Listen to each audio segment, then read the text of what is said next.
on if I'm gonna be streaming. Where is stream beats? Oh, it all erased. What?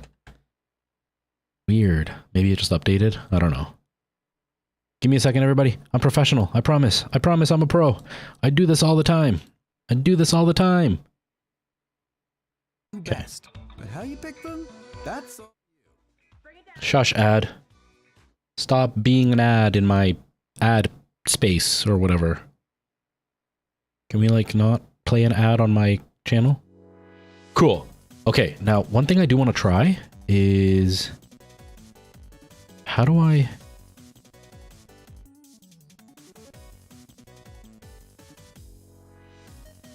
Okay. I might have an ad.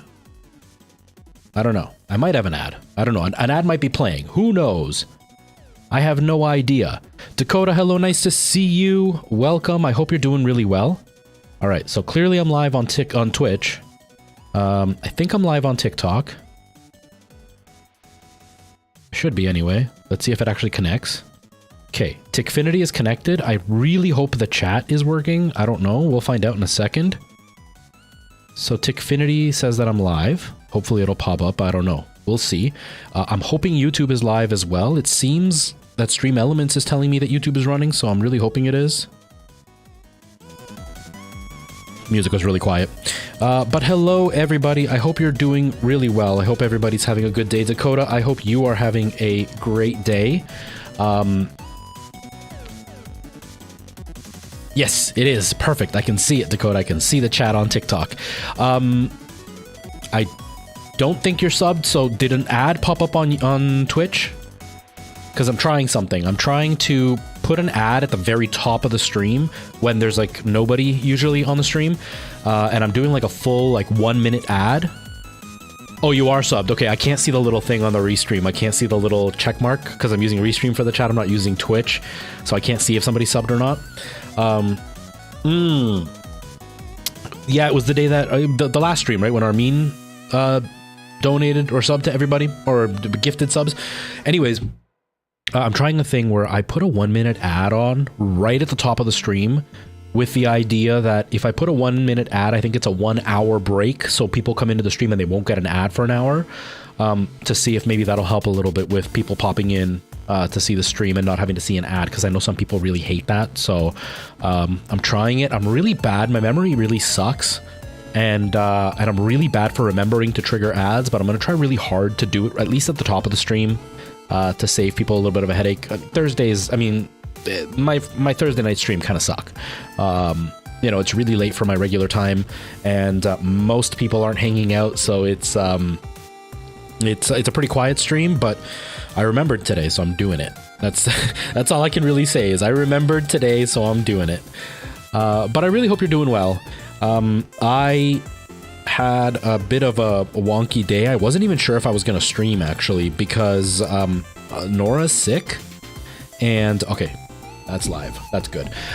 Nora is sick, and then literally right as she was about to go to bed, she, like, upchucked all over the dinner table. And so I was like, oh, if she's this sick, I'm not going to be able to stream because I got to keep an ear out for her. But the medication she takes at night, she swallowed it wrong and it got stuck on her throat, and then that made her throw up. And then she really eased up. So I think she's okay. I waited for a little bit. She seems to have been asleep now. So I think we're okay for her stream. I don't know. But yeah, so she's not doing too great today. I'm hoping for the best. But yeah, it kind of threw me off for the day because when I woke up, you know, I usually get a bunch of stuff done in the morning before picking her up from school. And she was home because she was sick and I didn't know. And so it kind of just threw me off. And then because I was thrown off, it just kind of really, it just kind of threw the whole day off. And then when she threw up, it was just like, okay, I gotta really watch out that I don't know if I'm gonna stream. So I didn't have the mentality of streaming, if that makes any sense. But we're here and it's fine. It's working, which is what matters. And I think we should be okay because she is asleep. At least I hope she's asleep still. But what I did do is I moved the cameras around. That's what I was kind of getting at. I moved the cameras around because the last stream I brought it up, and a few people have brought it up recently, where I had the camera split, so like right now on the Just Chatting, I was using this camera, and then this one was for TikTok, and then when I was game playing, it would switch around, and so I would keep looking at the wrong cameras. So I reworked the cameras a little bit. I changed this position so you would see more of the computer and stuff. You can't see it on TikTok, sorry everybody, but on Twitch and stuff you can see the computer and a little bit of the background, so it's much more of a Just Chatting type of window. But because it's such a wide screen or a wide angle, I'm able to use this for TikTok as well without making it look too bad that it's, you know, thin or whatever. And then I switched the other camera to be my gameplay camera for both TikTok and Twitch. Now that's the one that on TikTok, if I made it fit in the way that my layout was, my face was really zoomed in and like it actually cut my face off. So what I've done is I've actually opted to zoom out a little bit, give a bit of an empty space on one side, and then I've put Twitch and YouTube's chat there. So at least it's got a bit of an empty space so people can kind of read what's happening on Twitch and YouTube, and still have the fancy gameplay camera going. So that's kind of what I've opted for. I'm going to try it out. I don't know how I feel about it yet. I might rework the sizing a little bit to try to make it fit a little bit better, but I don't know. I kind of like it. We'll see. We'll see what happens. Yeah, Dakota, I haven't done it in a while.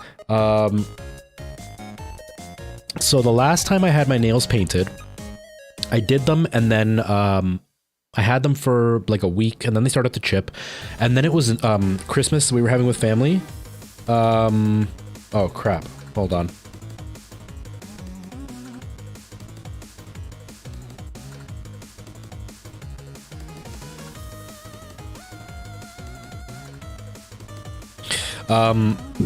Anyways, I had Christmas with family and my mom's not very nice. And so every time she sees me with my nails painted, she calls me princess. And it's irritating and then it kind of wrecks my night. My parents are still very old fashioned. Oh, hold on a second. Give me a minute.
Hello? I don't know if you guys could hear me. You probably could, but it was work. It was work. I muted it in my ear so I wouldn't hear myself while I was talking, but I'm pretty sure you guys could hear me, but it was just work. We needed stuff. Anyways, hello, Night Owl. How you doing? Welcome. Oh, nice. I've never had my nails properly done. I've never had them done. I get like a phobia because every time I've seen them done, it's when people do the gel coating. So they like shave their nails down to nothing and then they like put the gel coat on top. And I don't want to do that because I have really like, my nails are brittle, but they're also soft, if that makes sense. So they crack really easily, but they're really, really delicate. So I don't want to do it because I'm scared, but I'm sure they could just paint them and make them look nice. But then the cheap side of me goes, I can't pay for that.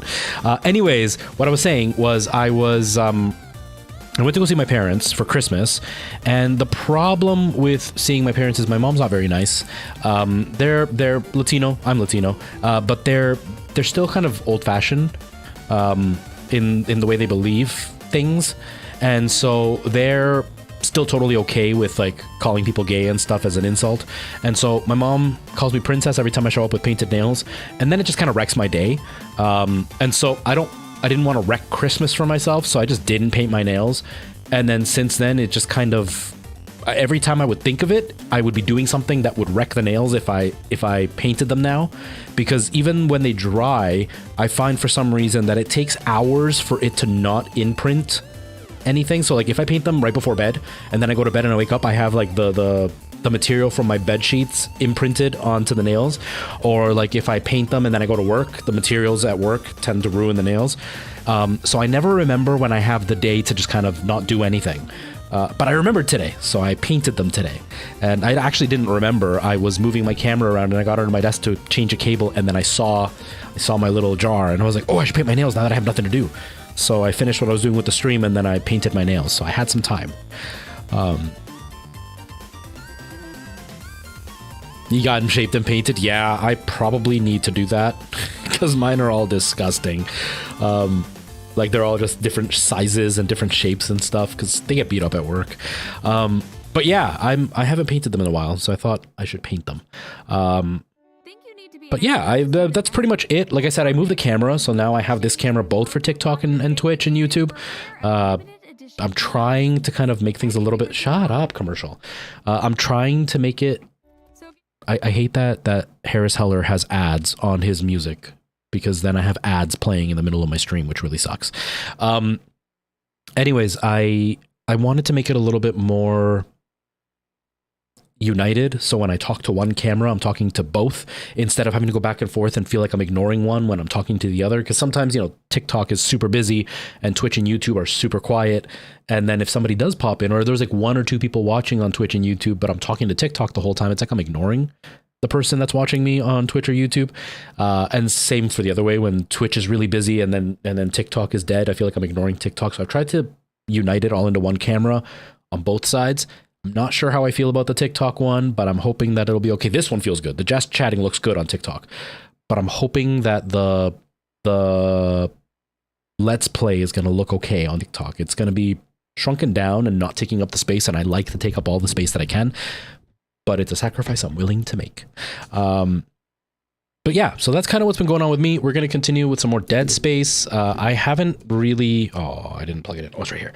I haven't played it at all since last week.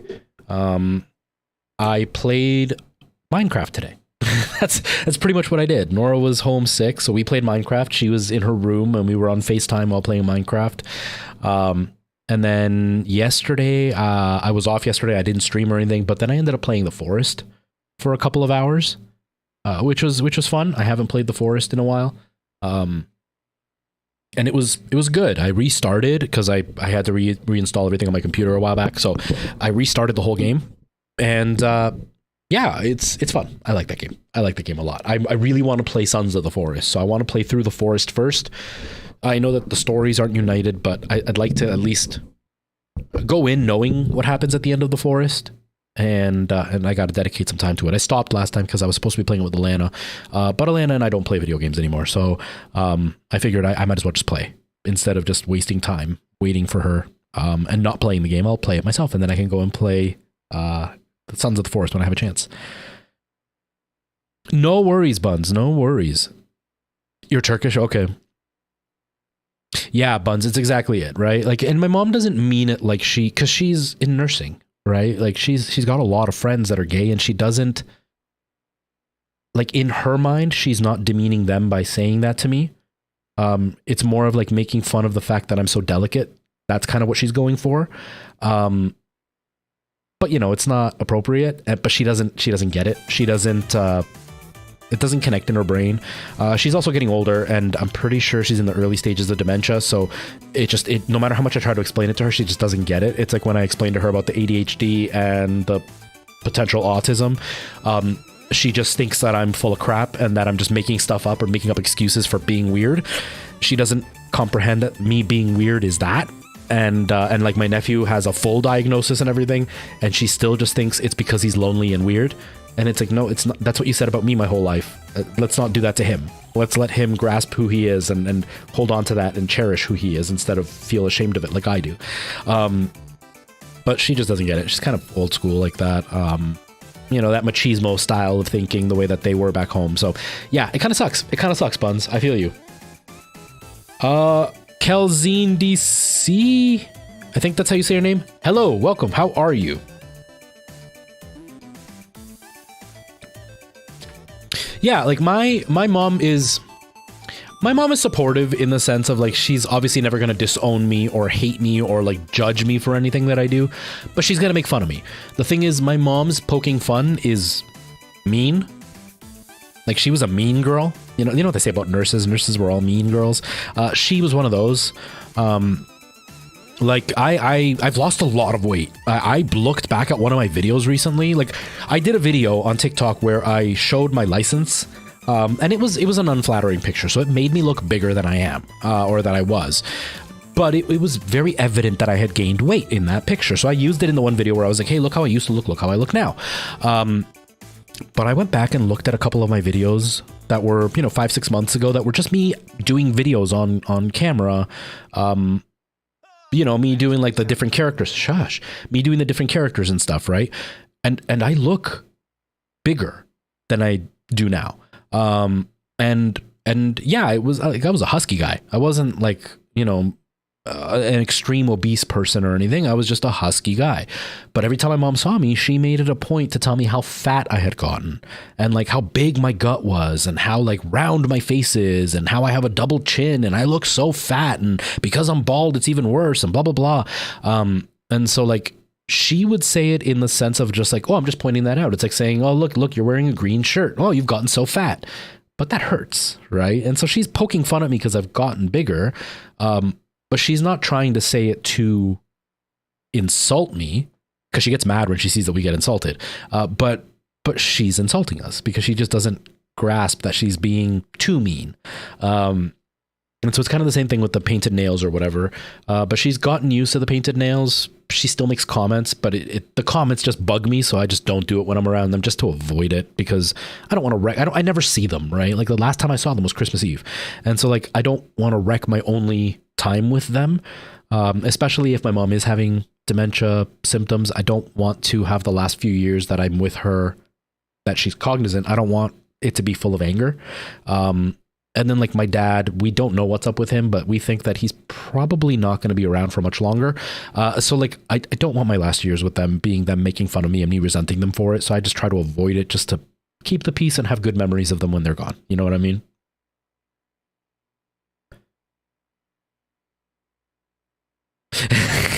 No problem, Buns. I'll keep an eye out.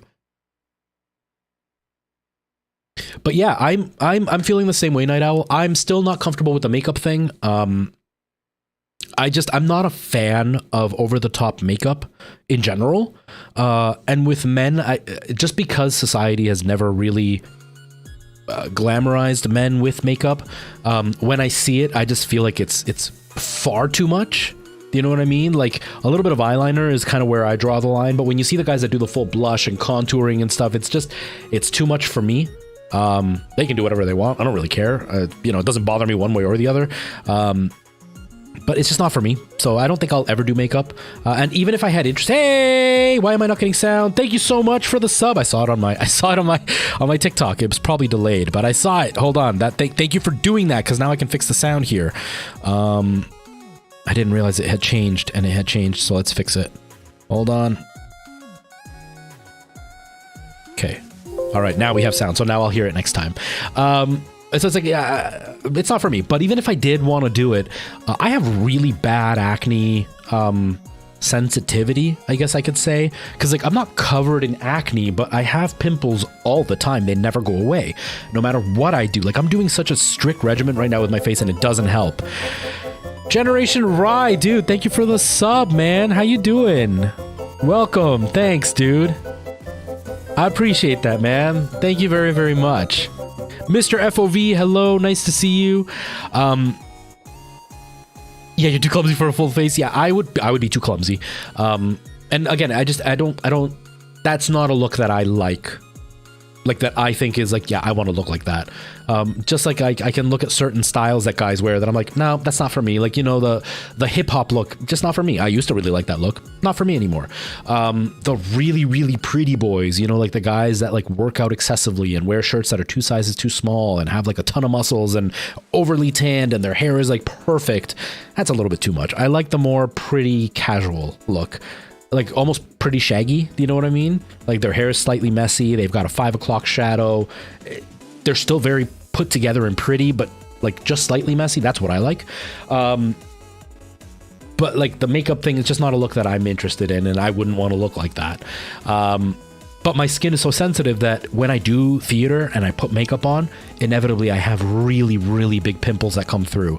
So I wouldn't wear makeup anyway, just to avoid the pimples, because I already have enough problems. I don't need more of them. All right, Hyper, we'll see you in a little bit. Thank you for popping in, though. Thank you for that sub, and thank you for popping in and spending some time here. I really appreciate it. 1 month. Nice, Mr. FOV. How have you been feeling? I meant to message you a couple... Well, no. I thought of messaging you a couple of days ago, but it was like 3 in the morning, and I was like, I'm not going to message him at 3 in the morning because I'm up at that time. It doesn't mean that everybody else is up at that time, and I'm not going to do that to you. But I hope you're feeling okay, man. I hope you're feeling okay. All right, let me switch this screen over so I can actually see what's happening to my Xbox. Cup of coffee is what cures everything. It does. I wasn't a coffee person. I really wasn't a coffee person. I actually never understood the allure of coffee. And then I started needing it for work. Like I would get up so early for work that I would need coffee to kind of just get my day going. And now I have a cup of coffee almost every day, maybe 5 days a week. I did play the original. I just beat the really big guy that's like in that glass room, you know, the big front end of the ship that's like all glass and you can look out the front, and there's the really big guy. I just beat him. That's the last thing that I did. That really sucks, Mr. FOV. Yeah. And then that just makes it worse. Like that adds more stress, Mr. FOV, which then makes you have more panic attacks. I'm sure the lack of nicotine is having its effect. That tends to do that. You know, like nicotine is a stimulant. It gets your heart rate up and everything. But when you're off of it, the withdrawal acts like a stimulant and puts you in that panic, flight or fight mode. So I'm sure that's not helping. But stick to it, man. Stick to it. Yeah, that boss fight was great. It always makes you tired. It doesn't make me tired. It just doesn't do anything to me. Like it's neutral for me. Before the ADHD thing, I never understood why people would be... I always found that it was like such delicate Canadian people that'd be like, I can't have a coffee after 6 o'clock because I'll be up all night then. And I'm going to have a coffee and then head to bed because I didn't feel anything. I mean, I didn't drink coffee often, but like you would think it would affect me more, and it just did nothing to me. Obviously, because the ADHD, the caffeine was actually like being almost neutralized. And even now I have coffee. The only effect I have is my heart rate goes up a bit, but that's just a natural body response.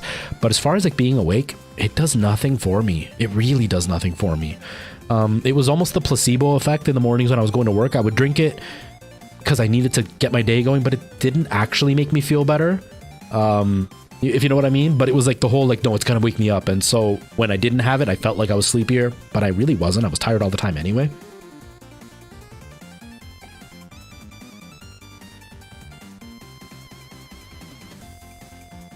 Yeah, Mr. FOV, and that's exactly it. Your withdrawals are going to get worse and worse. Hopefully not to that level. Usually that extreme is at the beginning. Like that's right when you cut cold turkey. Within a couple of days, you start feeling that.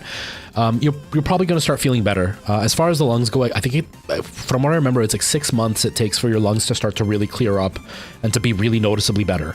But just stick to it. Just stick to it, dude. You've got it. You've got it. But yeah, I don't remember where I was going with the coffee. Oh yeah, coffee makes everything better. Yeah, I do really like coffee. I was actually debating about making a coffee before streaming, but then I was like, no, I'm not in the mood for coffee, and it's not going to help me stream any better. This apple cider that happens to taste a little bit bitter should help me wake up a little bit.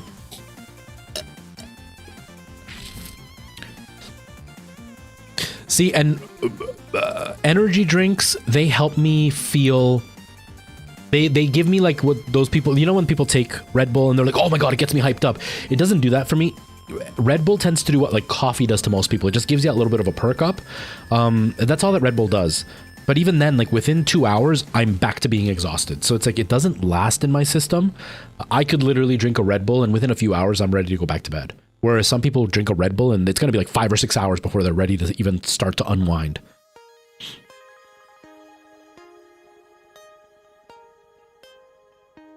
Who knows? Who knows if it's the sugar or the caffeine? Oh man. All right. I guess we'll get started. Let me just make sure the game is loaded up to make sure there's no issues before we get started. So yeah, I kind of like this angle. I hate that this is here because like it's not pretty. It's just like the green screen and a projector screen. I tried putting the floodlight there, but the green just eats it up. So it doesn't have a nice color, and then I don't stand out. Once I put that camera on, you're gonna notice all of a sudden the quality just like multiplies. Like it gets so much nicer, and it's the exact same light. The lighting's a little bit less flattering this way. But because I've got such a boring background, the lighting just really doesn't do anything to help. And then I go over there and all of a sudden the lighting is like way nicer. We'll see it in just a second. Brett, how you doing? Welcome, welcome. I appreciate you popping in. Yeah, Mr. FOV, and green tea is pretty good. Green tea's got a lot of like antioxidants and stuff in it, if I remember correctly. Yeah, that's kind of why I put it on this angle. I wanted something that was more distinct. The cameras were too close before, so it was just a slight shift in angle and it wasn't noticeable. I wanted something very noticeable, and I wanted the PC because it would actually be a nicer view if the camera was over here, but then you wouldn't see the PC. And I can't put the PC over here because the glass is on this side and not on the other. So I have no choice but to have this setup here. In the future, things may be getting rearranged. If they're rearranged, I'm probably going to get like an L-shape type thing going on. I might buy a second desk or something, and then it'll be a little bit easier for me to kind of get the camera in an angle that I like with the PC and screen. Because yeah, if the camera was over here, you would see the actual shelves and stuff behind me, especially on TikTok. Here you see the one shelf on Twitch and YouTube, but TikTok doesn't see anything. TikTok literally only sees the projection screen and the green screen, and that's it, which is kind of crappy. You've been dealing with lighting issues. Brett, do you have TikTok? I can't remember. There are so many people that have like crossed paths with me. Like they met me one place and they transferred to another place. So I can never remember if I met somebody on one spot or not.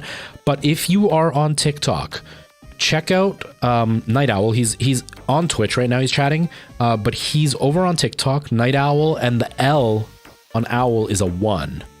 You should see the chat pop up. He's right there. You can see it in the chat there.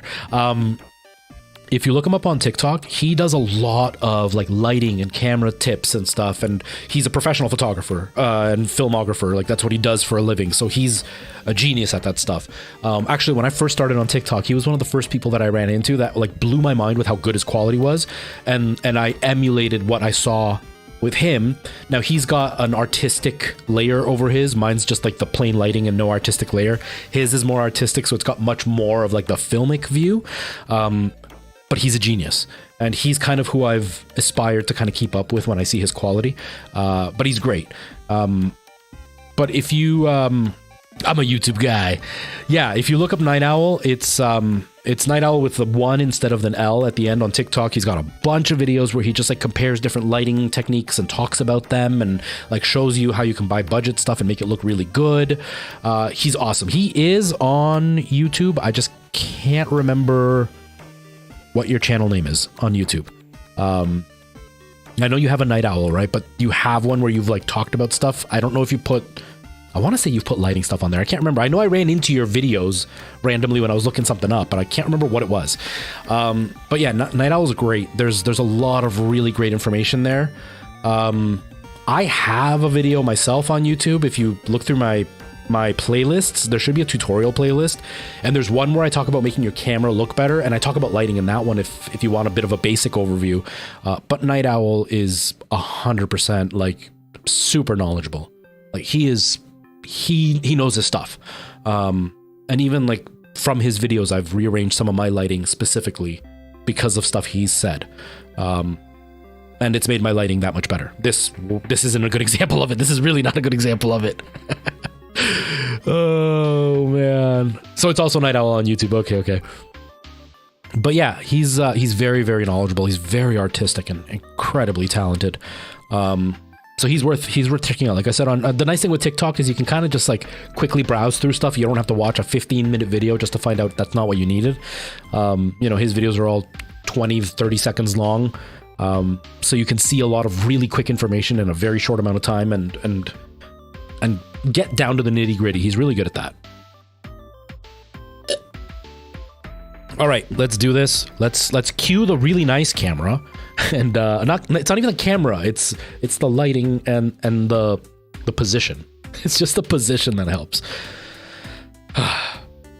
Okay, so this just looks nicer. I mean, I'm smaller, obviously, but it just feels more pretty. You know what I mean? It's just a prettier image overall. And I really hate that I can't get the other one to look this way.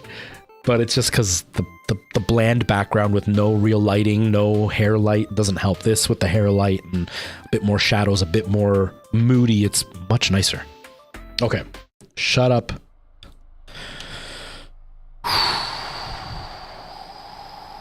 Yeah, I always try to get that. Like, it drives me nuts. Because one of the things that a habit I fell into when I first learned photography, I can't even remember the guy's name anymore. He's a really well-respected headshot photographer in New York. And like his specialty is headshots. He's like super, super sought out for actor headshots specifically. At least when I first started doing photography, he was kind of like the trendsetter for headshots. And one of the things that he always did was cut off the top of the head. And that was kind of my style as well. I liked having like the top of my head just slightly chopped off. Like if this is the image, right around there, just the little tip cut off. I like taking up the whole scene. And here I'm doing like the polar opposite. Instead, I'm like leaving a giant gap ahead of me. And I hate it. It drives me crazy. I think it looks terrible, but I am slightly too short. The light is slightly too high. And so the camera has to point slightly up to get it behind me, but I want to show it off. So I'll put up with the empty dead space above me and have that neon sign behind me just to get that little bit of extra, even though it drives me crazy. Even though it drives me crazy. I hate it. I hate it so much. It's, but that's just like I know the image I like, and I'm just being prevented from doing it. It's just me being picky. That's all it is.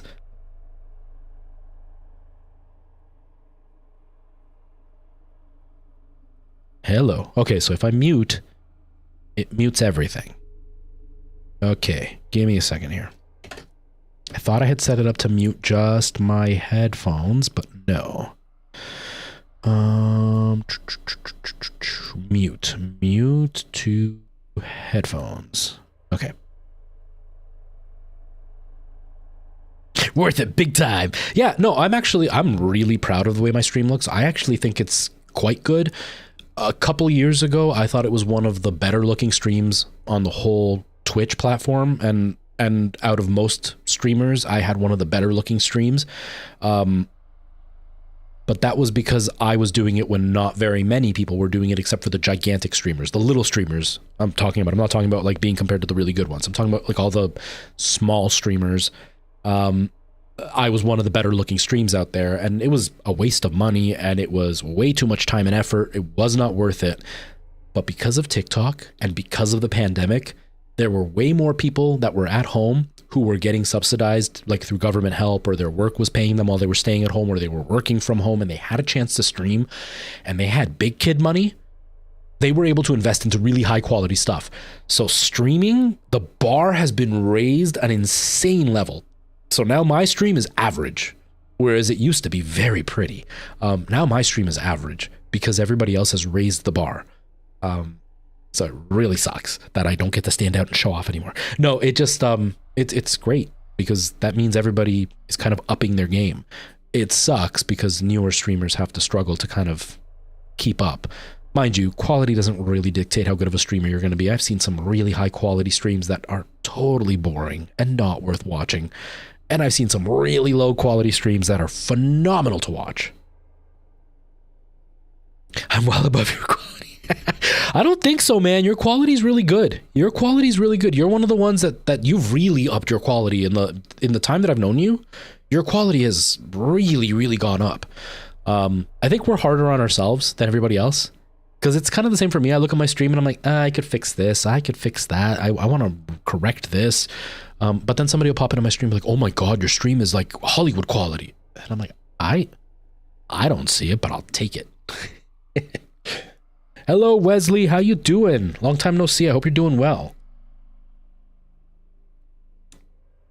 But yeah, the bar is insanely high now. The bar is ridiculous because streaming used to be something that not everybody did because they thought it was a joke, right? Like it was something that was a time waste. Let me start playing so I can actually talk and play and not just sit here on a pause menu the whole time. Streaming used to be something that people that liked it did, but everybody else mocked them, right? Like it was like you're playing video games on camera, like that's so stupid. And the ones who did do it was expensive, right? Like there weren't a lot of microphone options. The PCs used to have to be fairly beefy to get anything done. And so it was very few and far between that would actually be able to stream and stream well.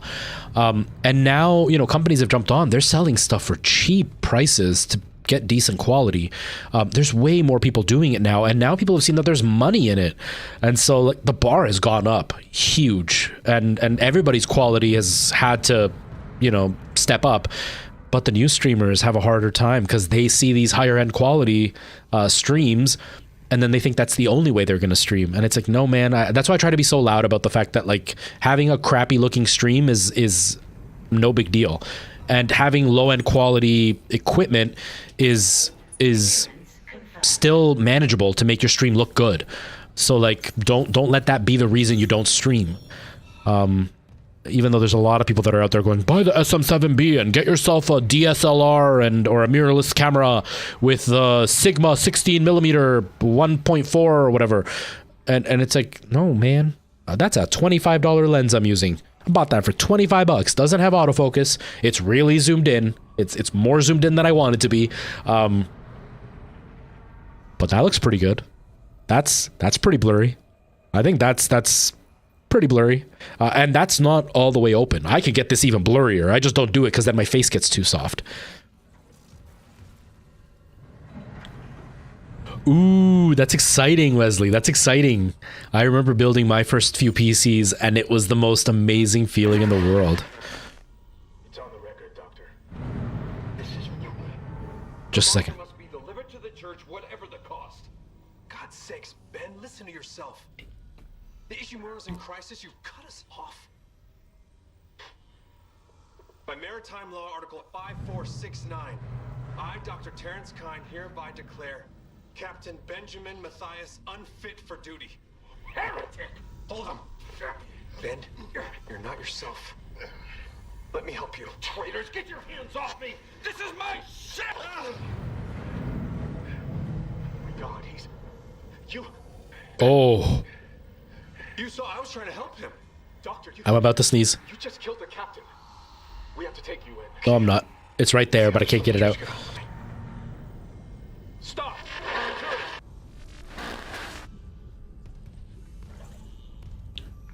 Say cucumber. Do you know what I hate? Alana has this habit that right as I'm about to sneeze, you know when you feel it, it's right there. It's just taking a little bit to get out. And right as I'm about to, and she goes, pineapple. And then it stops me from sneezing.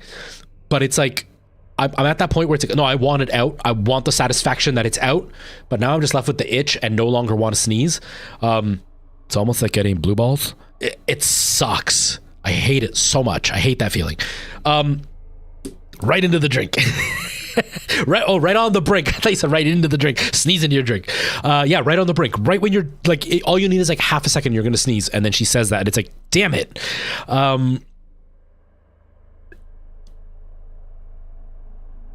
Yes, so a Sony E-mount is what you're going to look for. Anything with an E-mount is going to fit the 6400. It's the same lens I'm using here.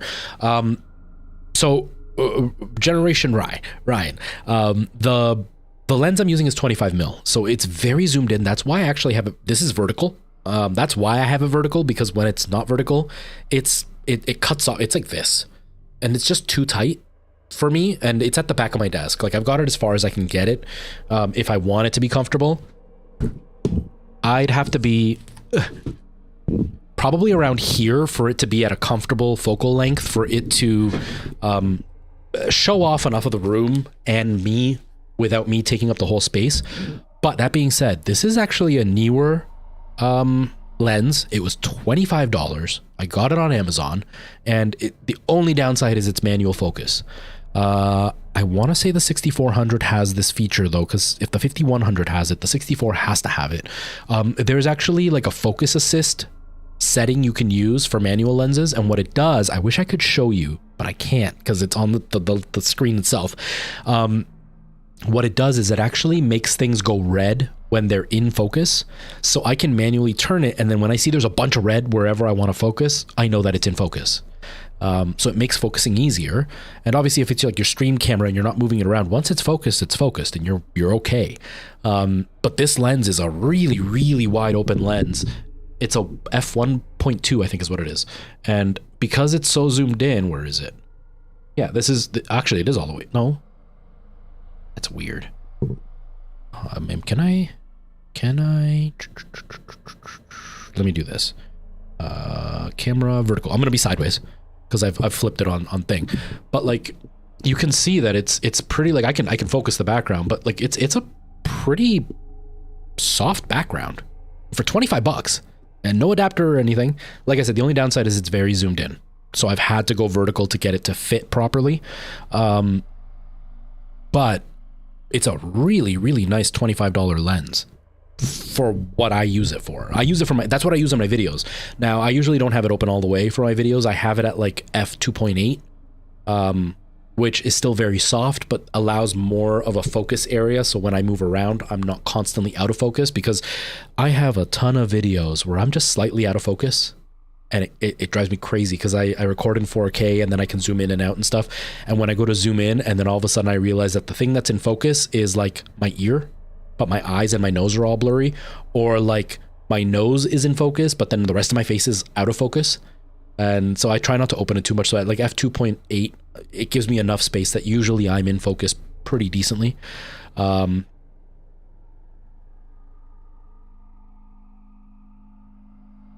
Yeah, and that's the thing. Now, did you buy the 16 millimeter Sigma? Is that the one that you got?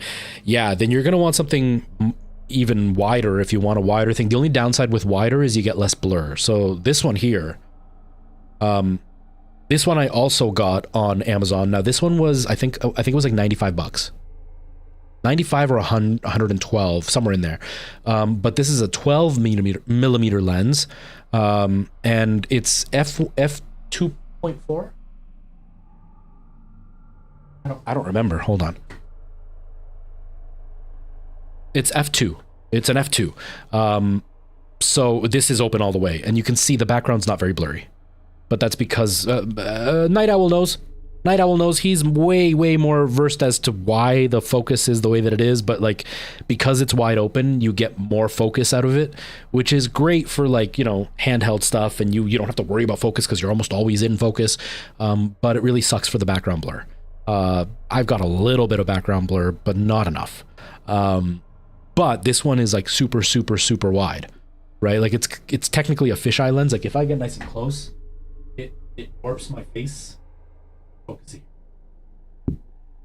See, now my face is like really warped. My nose looks really big, and I'm like, it's got that like, I'm about to go do a skater video. What's up? We're about to go do 10 kickflips in a row in front of the bank. Let's see if we get arrested, bros. Like that's kind of the image it has. But it's really wide, and even here in this scene, I've actually got it cut off. Because of the yellow bar there and the yellow bar up there. So it's even wider. So if I go here, you'll see the full image. Like it's a really wide open lens. You can see my desk, right? And like this keyboard is like almost behind where the camera is, and it can still catch it. So it's really nice because it's super wide. You just kind of give up a little bit of the blur, but with a nice camera, it's nice and sharp. So it still looks good, right? And then you can always kind of cheap out and use like the NVIDIA broadcast, which is what I was doing originally, to get that like slight blur, and just put it on the minimum setting. And it's pretty believable. So that's another option. But I know I was putting it up, but I don't have any cleavage. I have no cleavage to show off, so I'm sorry. But yeah, I think this is, sorry, TikTok, you're not saying anything. I'm doing it all on Twitch. But yeah, like this is really wide. That's why I put this as the chatting, because you can see my computer and you can see the shelf. The other lens would not catch that at all. But it gives me a whole lot of space, and $100 isn't too expensive, you know, for a lens. I've been keeping my eye out on the Sigma one. I want one so badly. I really want one. I wouldn't mind the other camera being slightly less zoomed in, or this one being more zoomed in, if I could get that Sigma to get a little bit more of that softness and the autofocus. Because although both of these are manual focus, although I don't show it off very often, sometimes I want to like bring something close to the camera lens and I can't. But outside of that, like it's set it and forget it and I'm good. And I like how wide this angle is. Like it's a very, very wide angle.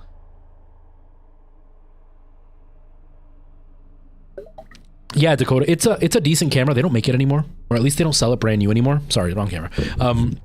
They don't sell it brand new anymore, but it was like the go-to first mirrorless camera that everybody was using for Sony, because a lot of people were using Canon cameras, which were very good for video because they didn't overheat very easily, and there was a lot more options for them, but they were still proper photography cameras. So they were heavy, they were bulky, they weren't cheap. And then Sony came out with the 5100, which was, in terms of cameras, was relatively cheap. And the quality was really good, except it overheated a bit. But the quality was really good, and it was relatively budget priced. The lenses are a bit more expensive with Sony, or at least they were. They're getting better now because they're just so widespread with these cameras. But for a while there, the lenses were a little bit expensive. But yeah, I had that for a while, but the jack that I plug the HDMI in is broken. And so like I barely move it, and then the lens unplugs, or the camera unplugs, and then my cam link shuts down because of the short, and then I'll have to unplug everything and plug it back in and reset it on the computer. It's a nightmare to work with. And it wasn't really working for my TikTok videos because I shoot in 4K, so I can zoom in and crop and all that kind of stuff that I want. I can't do this same thing with this one. It's only 1080p, and it's not great for videos. Whereas this one is the ZV E10, I think is what the code is. This one does full 4K, and this one is much nicer quality than that one is. But I've got the much softer lens on it, so it almost looks less sharp than this one does. But it's because of the lens.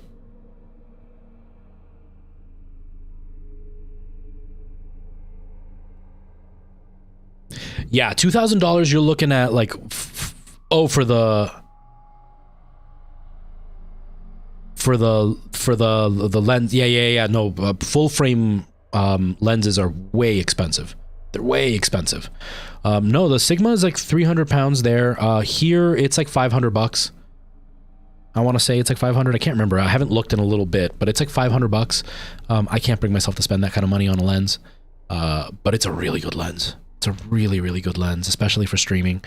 I like this one because it's great for like handheld selfie stuff. I just don't do a lot of vlogging, so it hasn't come in handy yet.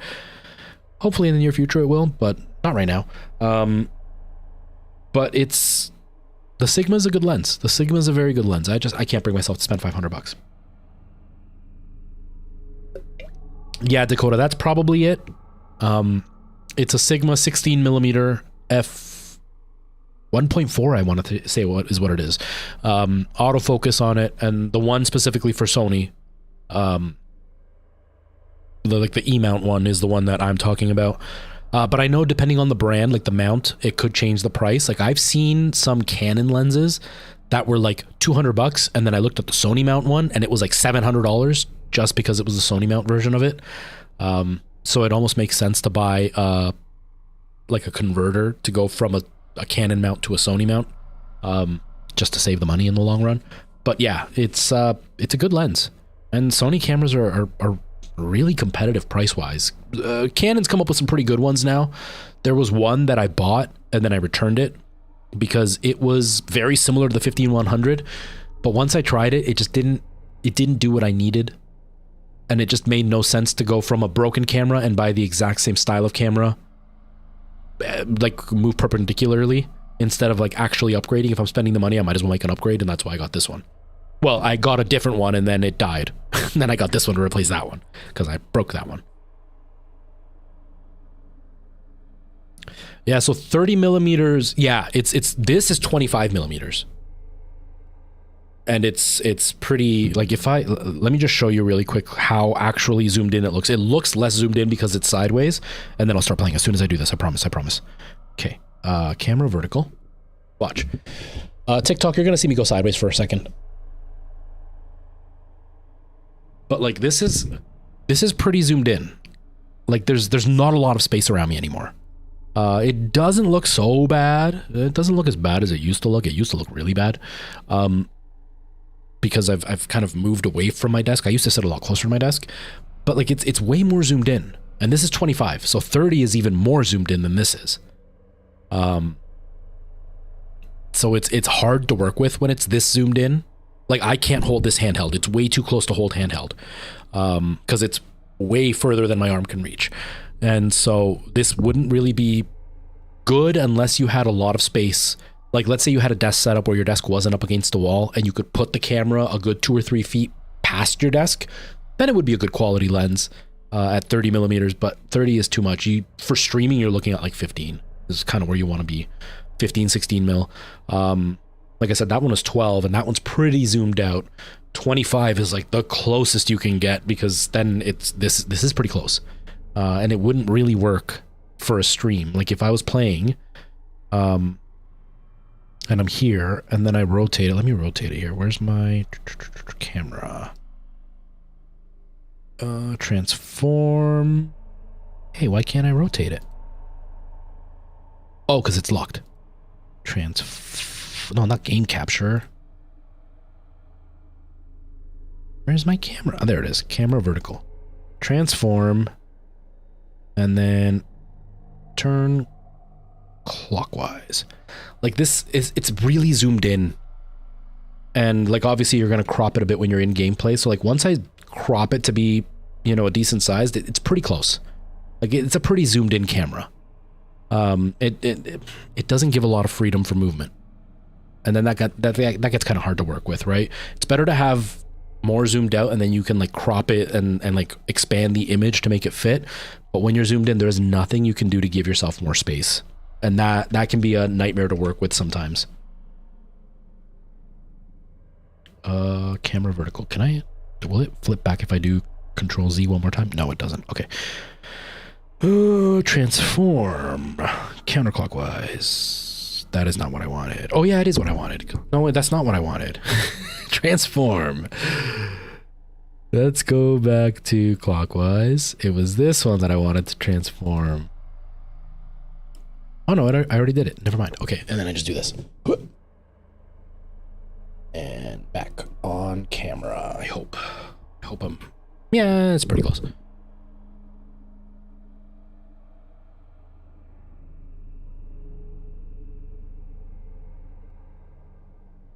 That's pretty good. I think that's pretty good. Hello, Preston. How you doing, man? I'm doing good. We did a lot of talking about cameras right now. Just cameras and lenses. But yeah, like that's why it's vertical. I wanted just a bit more space around me. I wanted it to, because I like the very thin vertical webcam when I'm playing. So I take up less space in gameplay, but you can still kind of see me and I can zoom myself in so I'm large, but not taking up a bunch of space on screen.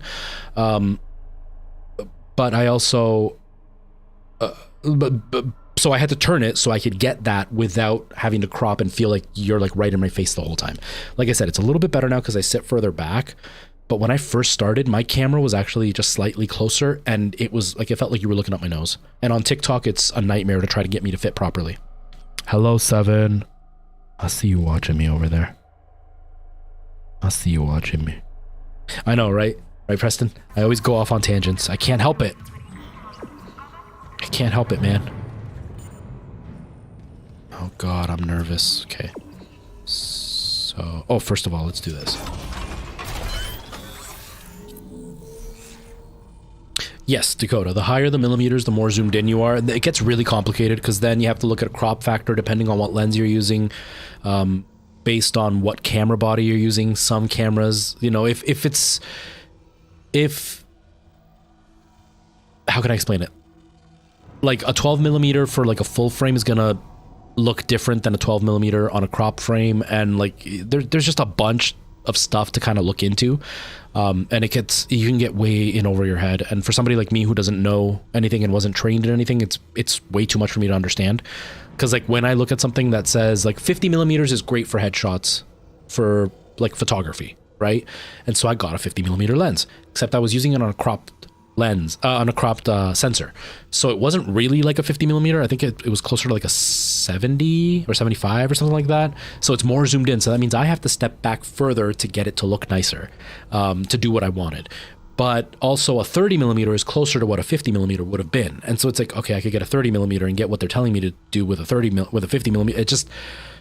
It gets super complicated. And so I just look at what I'm trying to find and then I look it up. But it can be really frustrating sometimes. It can be really frustrating. Can I fly to Malaysia? Well, if I did, I would probably be getting drunk on a beach somewhere. So I don't know how useful I would be flying to Malaysia, but I wouldn't mind. I wouldn't mind at all. How are you?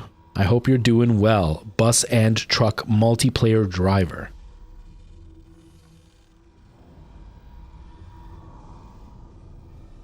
No, more millimeters means more zoomed in. Where you're looking at like the reverse is the F, the f-stops. So like f1.8 has less blur than f1.2. f8 has less blur than f, 2.4. So it's like the smaller the f number is, the wider it's opening and the more blur you're getting. And so the bigger the number is, the more focus you're getting, but the smaller the aperture is getting, the little blades inside are getting. That's where it gets really confusing. I get really confused when they start talking about like, we want to bring it up one stop of brightness. I don't know what that means. Does that mean go from f2.4 to f2? Or does that mean like go ISO up one? Like, what does that mean? Obviously you need like light sensors and it gets super complicated. I still eyeball it, and 99% of the time, I'm underexposed. I'm always underexposed. I hate it. It's just, for some reason, my eyeballs always underexposed, and then once I get it on the big screen to look at, I'm like, oh my god, it's so dark. And then I have to try to overexpose to make up for it, but then everything gets blurry, and it gets, like, washed out, and I have to try to, like, add more contrast and more saturation, and... You don't want to learn too much from me because I know the basics and I usually screw it up.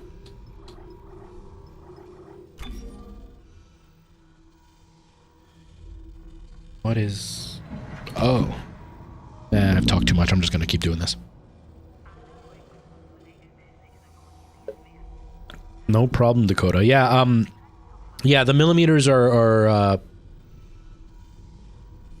I don't actually remember. The millimeters has to do with like the lenses and the distance or something. I can't remember what the millimeters actually mean. But yeah, the millimeters are just all about zoom. And having a lot of zoom is great. I had a really nice lens. I paid like $700 for this thing. And it had a fairly wide zoom. Like I think it went from like, I want to say it was from like 75 millimeters to 300 millimeters. I really liked that lens, and then I had to sell it. It was a Sigma actually, and I had to sell it because I couldn't make rent, and so I went and sold it so I could make rent. And then I bought a proper Nikon lens. I think it was one specifically made by Nikon. That one was only, I think it was 16 mil to 80 or something like that, or 75. I can't remember the numbers anymore. And that one fell apart in my hands. That made me really sad when that one fell apart in my hands. Like I zoomed it in, and as I zoomed it in, it made a grinding like sensation in my hands.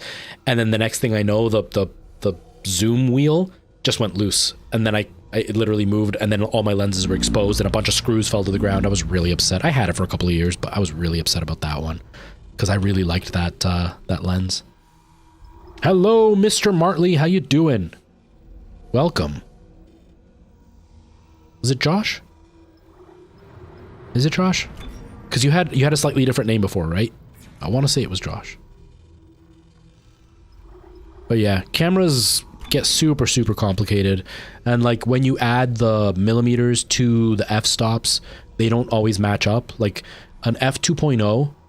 Like I said, I use this at f2.8 for my videos, and I get a decent amount of blur in the background. That one's f2.0, and that one doesn't get any blur. And so it's like, why would the lower number not be blurrier if it's blurrier on this one? But it's because the zoom. The wider the Like the more you see, the more angle, the wider the angle is, the less blur you get with the lower aperture number. And so it's like it gets crazy. It gets so complicated. There's so much that goes on. I have a hard time following it all. Josh, okay, I did remember properly. I hope you're doing well, man. I hate that my nose gets stuffed as I talk, and then I'm trying not to like snort, but I'm also getting stuffed, and then like I'm trying not to like have it get into my nose and have me booger in the middle of the stream. Yeah, I'm so gracious, guys. I'm graceful and I'm so attractive. Okay, what am I trying to level up?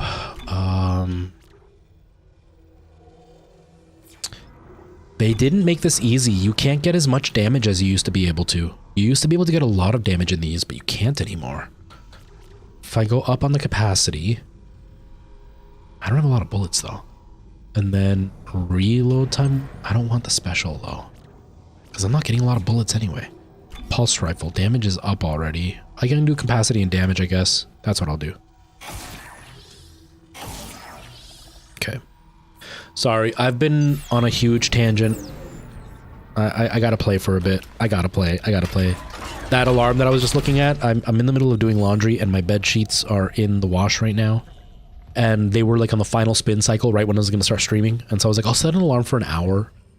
I'll play. Nobody will be around for the first little while. Then I'll go and I'll do my bed sheets and I'll come back. And by then there will be people, so it'll be okay.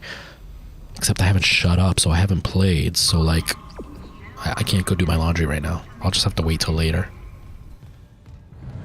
I'll sleep on my bare bed. Atrium elevators are now online.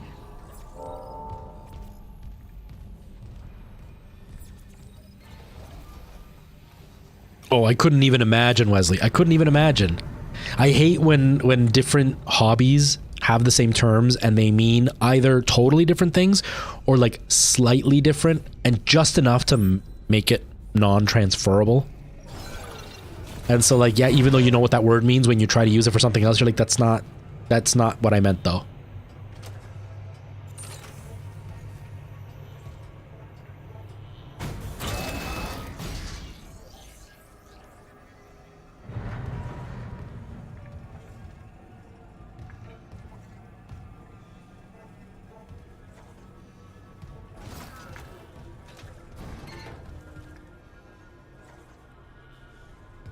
It happens to me a lot with audio stuff.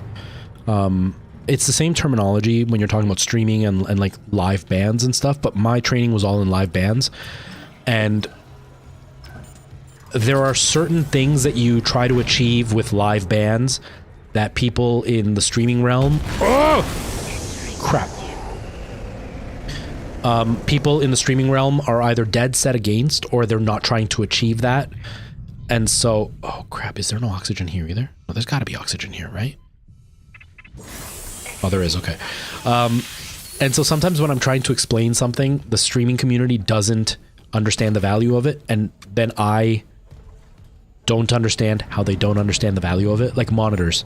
Having monitors in audio is like something you cannot live without when you're doing live sound. You have to hear yourself because... you don't know if you're singing on key. You don't know if you're singing in time. You don't know if you're actually loud. And let me tell you, when you've got a live band, like an 8-piece band behind you playing, especially Latin music, which has so much live percussion and brass, and even unamplified, it is so loud, you don't hear yourself when you're singing. Like normally you plug your ears, you can kind of feel it in your chest and hear yourself that way, or like even on stream if you don't have your monitor on, you can still kind of feel your voice. But when you're live and you've got a giant band behind you and there's a really loud bass line and drummers and congas and timbales and everything, you don't feel your voice in your body. And so it literally just feels like it is in video games or in movies where you see somebody, that's what you feel like you're doing. So you can first blow your voice and go completely raw. But second, you don't actually know what pitch you're singing in. You don't even know if you're pronouncing the words properly because you just can't hear yourself. And monitors are invaluable when it comes to that. Yet, when it comes to streaming, every streamer's like, I don't want to hear my voice. But you don't want to know if you sound okay on microphone? Like, you don't want to know if you're screaming on the microphone or if you're distorting? But your sound is horrible. So why don't you want to hear yourself to make it sound better? But it's just me. 60-year-old deck plating doesn't play well with power surges. Watch your step. Oh God. I'm not ready. I wasn't ready.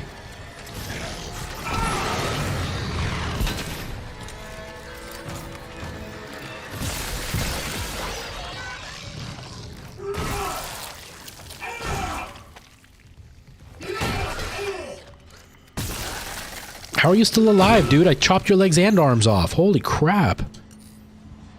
Okay.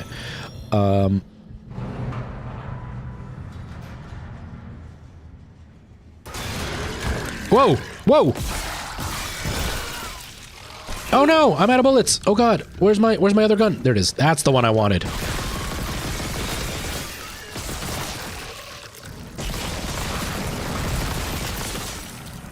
Holy crap, they're way harder to deal with now. My weapons are not doing anything. It was so embarrassed. Oh my God, that's the worst, Dakota. That's the worst. That is the worst. Yeah, I worry about that. And at work, I mean, I work by myself, so it's not... Oh God. It's not a huge concern anymore. But the worst part at work is there's a lot of stuff that I'm like not allergic to, but it irritates my nose. And so like I have to blow my nose constantly at work. And you know, they don't have good Kleenex at work. They've got those like really crappy paper towels that don't absorb anything. It's like I'll blow my nose and it almost just like floats on top of the paper. So then it ends up on my face and then I have to like go and wipe my face and oh, I hate it so much. Thankfully, I'm not working around anybody. Ladies, do you want to date me? I bet you do. I bet you do. I'm so sexy. But yeah, that's the worst. My struggle is that I have a very thick lining in my nose. I have inherited what my grandparents both had, which is like a very swollen nose, which causes... which causes a lot of issues when it comes to me breathing. And... it makes my nose get stuffed up really quickly. And so then it's really hard because I want to either blow my nose all the time or I need to like snort. But snorting grosses me out. And so like I can't do anything when I'm on stream to fix it. But as I'm talking, you can hear that I'm getting congested. I hate going back and listening to myself talk on stream because I always sound like I'm stuffed up. But it's just me trying really, really hard not to have to go all the time. And that's not even like a proper snort. That's just sniffling. I'm talking like the full-blown hockaloogie type of snorting that I'm trying to avoid.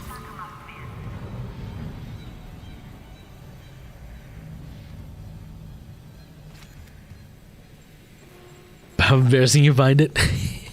Don't be embarrassed, man. We all have embarrassing things. I think the most embarrassing thing I ever felt, I'm way over it now. Now, especially that I've done shows in lingerie on stream, on stage.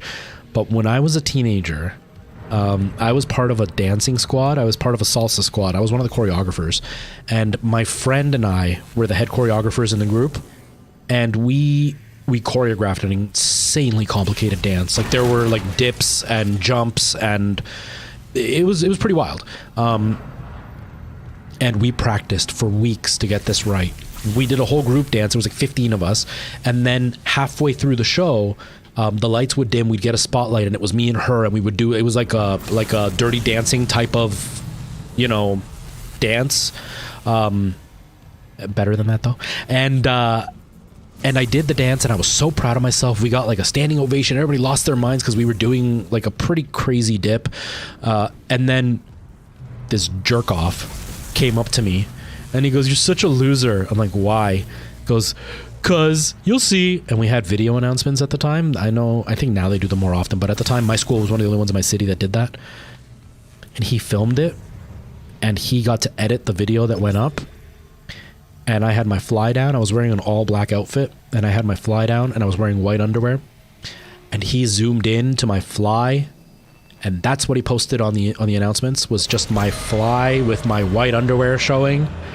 I was mortified. I was mortified when that happened. Now I don't care, but at the time it was the most embarrassing thing that could have ever happened to me.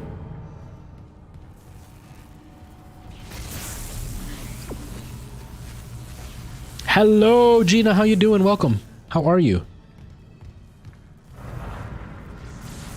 There was a concert I went to where the sound guy absolutely didn't know what he was doing. Oh my god, that's the worst, Wesley. That's the worst. For me, are you kidding? I know, that is what people want to see. At the time, though, I needed to impress the ladies. Now I accept that I am embarrassing. And if you want to be with me, you've got to embrace the embarrassment. But if you're... if you want me to be this, like... but if you want me to be the perfect guy, I am so not the guy for you. Just got an update. Power diverted. Oh, crap. Mining administration network. That's one. No, Still come need back. power. A couple more systems should do it. Oh my god, I'm out of bullets on everything.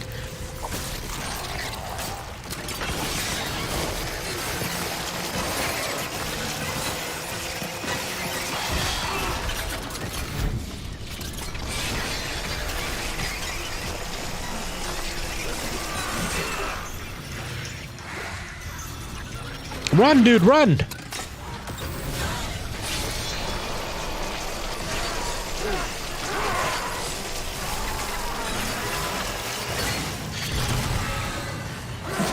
Run!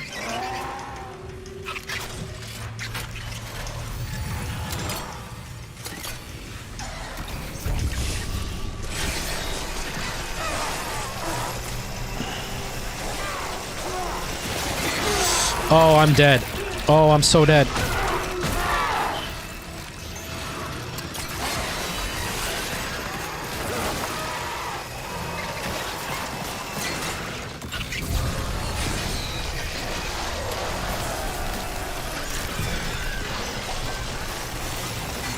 Being out of bullets at a time like this is so not good. Okay, did I do it? Am I good? Sorry, I stopped talking. I was trying not to die.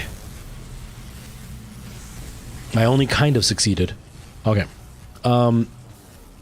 Yeah, as far as the audio is concerned, I would struggle with audio when I first started because I didn't know what would make things sound better. And so I used to just turn up the volume. And then it's like, no, you want to turn certain things down, you want to equalize depending on the instrument they're using and like try to equal it all out at the end, and it was complicated. But the worst for us was, you know, I'm Canadian. Latin music is not a big thing in Canada. It's much bigger in the States, so I'm sure this isn't as big of a problem as it is here, over there. But in Canada, you're not going to find sound guys that actually understand Latin music unless they're part of the Latin community and a Latino community. And even then, most of those sound guys are not trained sound guys. So they're kind of just buying equipment and using it. I had a DJ that we used to hire a lot, and he would say, oh no, I'll take care of the sound. And the sound was always a mess when he was in charge because he would get drunk and he would just turn up the volume. He didn't understand that each individual instrument needed certain things. He would just turn it up. So it just turned into like a big hodgepodge of noise. And then when you're talking about, you know, Canadian sound guys, a good sound guy can overall figure out what to do, but we were dealing with like lower end budget sound guys. So they do okay sound. But they don't understand Latin music. They don't understand what's important. And so they would turn the wrong things up. So then I would go and listen back. And all of a sudden, like, my piano is really loud. Because in rock music, piano needs to stand out. Usually when it's involved in a song versus, like, the guitar. And so, like, they would outdo the piano. And our piano is accompaniment. It's like the rhythm guitar. It's background. And then they would, like, turn down the accordion sounds. And it's like, no, the accordion is kind of what's carrying the melody. So it was always really rough. We paid a guy to help us record our first CD, and he was an R&B producer, and he added, like, they were cool effects, but they didn't work in Latin music. Like, he was panning the guiro, which is like it's kind of what hi-hats do on the drums, but it's way more prominent, and he was like panning from one ear to the other in the rhythm, and it just like, it doesn't work with our music. You don't pan the music when we're in the middle. You just want it sitting there as like the metronome in the song. Or he added like weird echoes to the congas, and it's like, what are you doing, dude? But it's because in R&B, you're going to add effects to the music. It's not just because most of the time they're not using a lot of instruments. Holy crap. What was that? Was that the game? It was the game. I thought it was like a jump scare or something. Yeah, too much frequency space turns into mush, and you want things sitting in the right frequency. Like, you're not going to put a bunch of high-end frequency on a bass line, but you're also not going to put a bunch of bass in, like, the piano. So it makes a mess. It makes a mess. It's good, Preston. It's really good. It's a really good remake. I am insanely impressed with how good this remake is. I didn't expect it to be this good.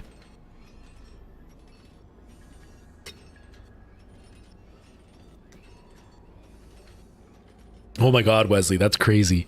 Yeah, we would have, you know, mostly Latino sound guys when we did bigger events. And so it was usually okay. The part we struggled with was more the monitors. But usually when they had the big sound guy, it was a really big event with a lot of bands. So we had 15 minutes to set up and 15 minutes to tear down. So we couldn't really get monitors set up the way we wanted. We couldn't really do anything. The nice thing is my piano had a little blinking light, so I could have a metronome set up so I would kind of be able to dictate what we were doing. And because we were a Latin band, I played the trumpets half the time, but when I wasn't playing the trumpets, I was emulating them on a keyboard. And so I was able to kind of guide the band. And we were good enough that as long as we could hear the vocals, we could kind of follow the singer. We didn't necessarily get lost. Whereas sometimes if we had like a guest singer, we had a couple of shows where we had guest singers, and the guest singer just kind of went on their own tempo. So we had to learn to follow the singer instead of the singer following the music. But yeah, when you have people that don't understand the music, it really gets messy. It really gets messy. Eventually I got really good at doing sound, and I started doing sound on my own. And then whenever we did big events, and we knew it was going to be a certain sound setup because it was multiple bands, we came with a game plan on how to get the best sound possible in that short amount of time. But most of the time we did gigs on our own. Like, I think the biggest gig I did sound for on my own for myself was about 1,500 people. And the sound was really good that night. It was really good that night, but we were the only band. And so I got pretty good at leveling sound off. And then a lot of the times if I saw a sound guy that didn't know what he was doing in a Latin environment, obviously I wouldn't just walk into a bar and start telling the sound guy what to do. I usually knew the sound guy, so I'd be able to walk up and kind of help him, be like, hey, the trumpets are a bit too loud, or hey, there's too much hi-hat, turn that down a bit. And they would work with me and they would fix it. A lot of the times the bands would ask me to step in and be like, hey, can you help me with the sound over here? Because a lot of bands would kind of do it themselves too, and they just never had anybody that they could rely on. I had a lot of fun doing it. And then I took over for a theater and I started doing sound for them, and that was really fun.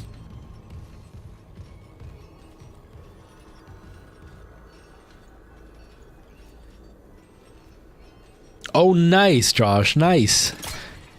Did you watch the symphonic thing, or did you participate in it? Look at this. I've got like no bullets. I've got 33 chainsaw things and then flamethrower. This really isn't good. This really isn't good. Okay. Oh, we are in so much trouble here.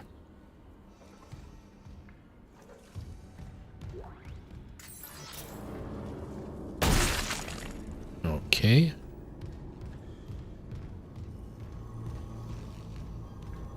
You participated. What did you do?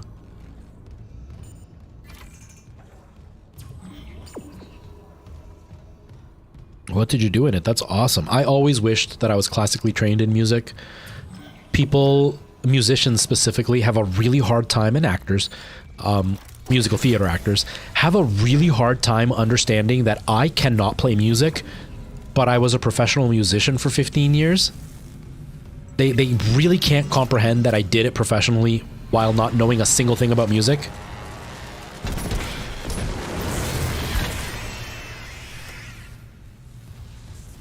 Like back when I was doing a lot of theater, I was doing my band stuff, so I would miss rehearsals and stuff for gigs. And then they would like question why I would be asking like what a quarter note meant when they were telling me like sing that E as a quarter note instead of a half note. Like, what does that mean? Like, make it a quarter note. Like, can you just play it on the piano what you want me to do instead of what I'm doing?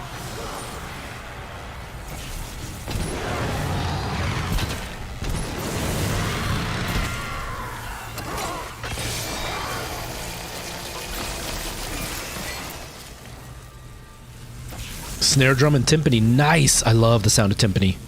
I love the sound of timpani.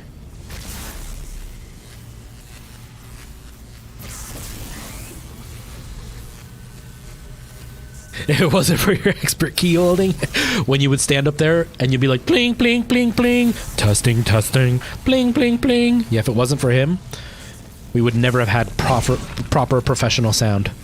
Never, ever. Where are you? Rigo, come help me. I have no bullets.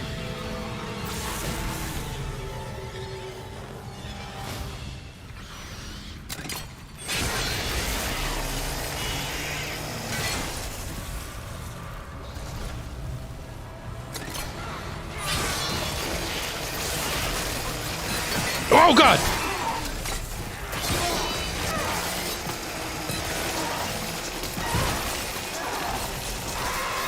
It's like the worst weapon. I hate it so much. This and the flamethrower. You're entirely self-taught, but not particularly good. I don't have much free time to dedicate to it. Yeah, you have to practice. Like even now, my trumpet's dead now. One of the valves is broken.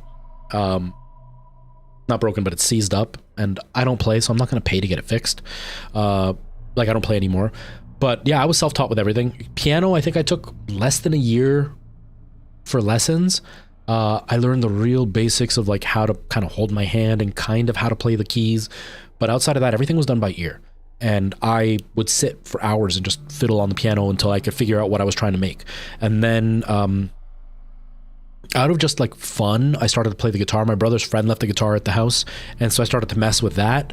I actually tuned it similar to how a piano would be tuned, and then he came, he's like, what did you do? And I was like, I tuned it. He goes, that's not how you detuned it, man.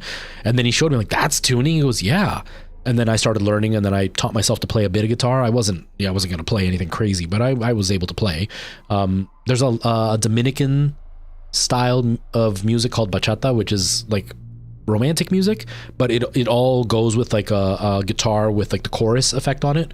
And so like I taught myself to play that specifically for that reason, for that type of music. And then I would mess around with the bass because my dad would play the bass in the band, but he wasn't particularly good because he didn't practice enough, and he would drink, and then he was worse. And so I taught myself to play certain songs on the bass that were a bit too complex for him to play. And he broke his wrist, so he couldn't keep up with fast notes just because of the damage in his hand. But then he got really severe carpal tunnel, so he stopped playing the bass as much, and I kind of took over the bass. And then we did a song where my sister's husband took over the keyboards, my dad was playing the bass, and I was just singing. And so we had a friend come down with this really famous band from back home, and he had a trumpet. And so he let me try it out. And when I heard them playing with their trumpet, I was like, okay, I need to learn to play the trumpet. And so I started learning that, and my brother started learning the saxophone, and then we kind of just included that into the band. So there were certain songs that I'd play the trumpet on. All of it I taught myself how to do. Can't play a note to save my life if you show me a note. Can't tell you what notes I'm playing. It was all done by ear and by feel. And I couldn't actually, you couldn't sit there and mimic something, like play something for me and have me just mimic it if it wasn't Latin music. Like I can't just play classical music or anything. And if you watch me, you would like cringe at how butchered I actually play. Like my fingering is bad. My bass playing looks more like guitar playing because I just have the wrong positions for my hands. But I still play the songs and I still get it out. And we were actually pretty decent as a band. We gained a lot of notoriety here. Again, there's not a lot of Latin bands, so it was easier to gain more notoriety. And I think the biggest gig we ever did, so the biggest sound I ever did was about 1,500 people. The biggest gig we ever did was about 5,000 people. And that was crazy. That was nuts. I remember I laughed really hard because there was this girl I had been talking to, and she was telling me about this guy that she had been seeing and how he was a musician, and she went to a gig and he wasn't just one of these like wannabe musicians. Oh crap. He's a real musician. Like she went to see him and there were like 20 people in the audience, and I'm sitting there laughing to myself because for us a gig with less than 100 people was a really bad night, and she was celebrating his 20 people. It was a weird thing for me to hear because I did music for so long and we had success, but I never saw it as like major success. I just thought it was normal to play in front of like 100 people and not have it be a big deal. And then I found out that there are people that play in front of nobody. That was weird. Okay, what do? I have no bullets and I've got nothing to be able to fight this dude with, or very minimal stuff to fight him with. It didn't work.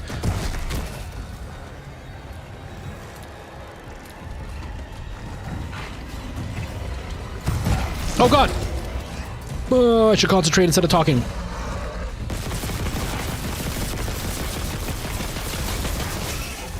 I'm out of bullets there. That's cool.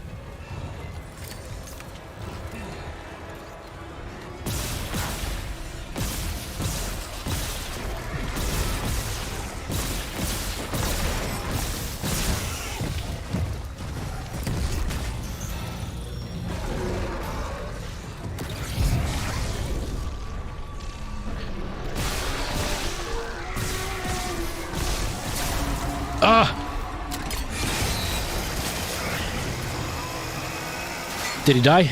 Did he die? Did I get him? I think I got him. Okay, we're good. Ooh-wee. It's kind of fun, but I was too busy focusing on a girl to learn. Dakota, I know that feeling so much. Oh, I know that feeling. I have two acoustic guitars, 1 steel string thin body, 1 nylon string, 3 electric guitars. Nice, Wesley. Nice. A mandolin, a violin, and a cello. Nice. That's awesome, though.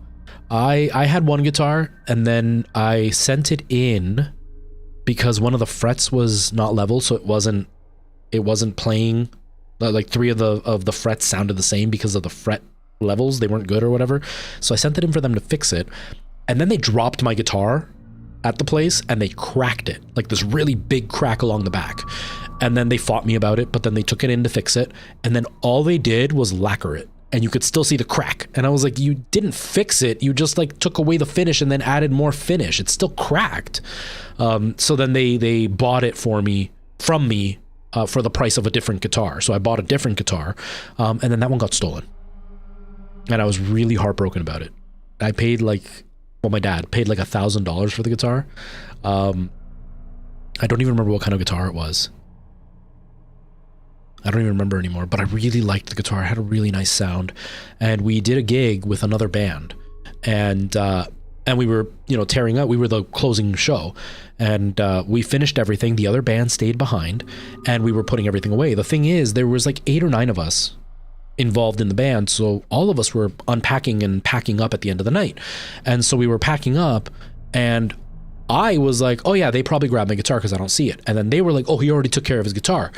And then we got home, and I didn't have my guitar, and I didn't have my trumpet. My trumpet was like $1,000 trumpet as well. These douchebags stole both of them. And then when we called the venue that hired us, they were like, oh, we'll look into it. And they're like, yeah, there's nothing we can do. So your other band that you hired stole my stuff, and you're not going to do anything about it? And they're like, no, sorry, there's nothing we can do. So out of just anger, I didn't buy another guitar because the trumpet was more important for our music. So I bought another trumpet, and I just never bought another guitar. And then I just never got around to getting a new one. Now I really want one, but I can't afford it. But I really want another guitar, just more than anything, just to strum around at home. My band's dead. I'm not going to be playing anymore. But I miss playing music. And I don't want to lug out my keyboard every time I want to play and set it up just to play for an hour and then put it away. At least the guitar could just pick it up, play, and put it back. You know what I mean?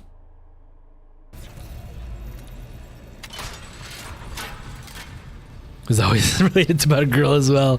Yeah, I don't actually have any stories about me and a girl with music. I was always very, very, very concentrated on what I was doing to ever pay attention to women. I was very flirty on stage. We had quite a few things that we would do where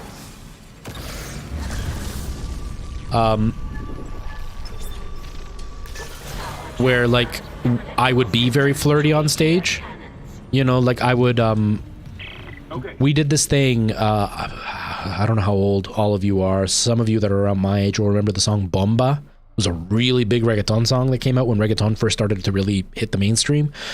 And we would do that kind of rhythm, and I would get everybody to kind of like slowly wind down. So I'd get like 3 women on stage, 4 women on stage, and I would flirt with them, and then I would stand in between them all, and then I'd be like 1 hand on the head, 1 hand on the hip, and then slowly wind down and slowly wind up. And so I would always get them to do that, and then I'd pull up 4 guys on stage, and then I'd be like, and we're gonna see who does better, men or the women. And then we're gonna turn around, and so our asses would be facing the audience, and we would do it again. So I was always flirty and everything. I would sing to women, I'd wink at them and stuff to kind of just bring in that sex appeal, but for me it was that's the act. That's what we're doing. We're acting. But I'm playing this. But the second the song ended, that would turn off and I'd go back into, sound, what's the next song? Let's get the rhythm and blah, blah, blah. So there was no time for me to ever actually notice the women or talk to the women. Plus being very, very socially inept made it very hard to talk to women in between sets or after the show was done, even though I would have women that would come up to me. I never picked up on it. And so like, I don't really have stories about me with women. I was never very good at it. My brother, on the other hand, met his wife in a gig. So it worked for him. Didn't work for me.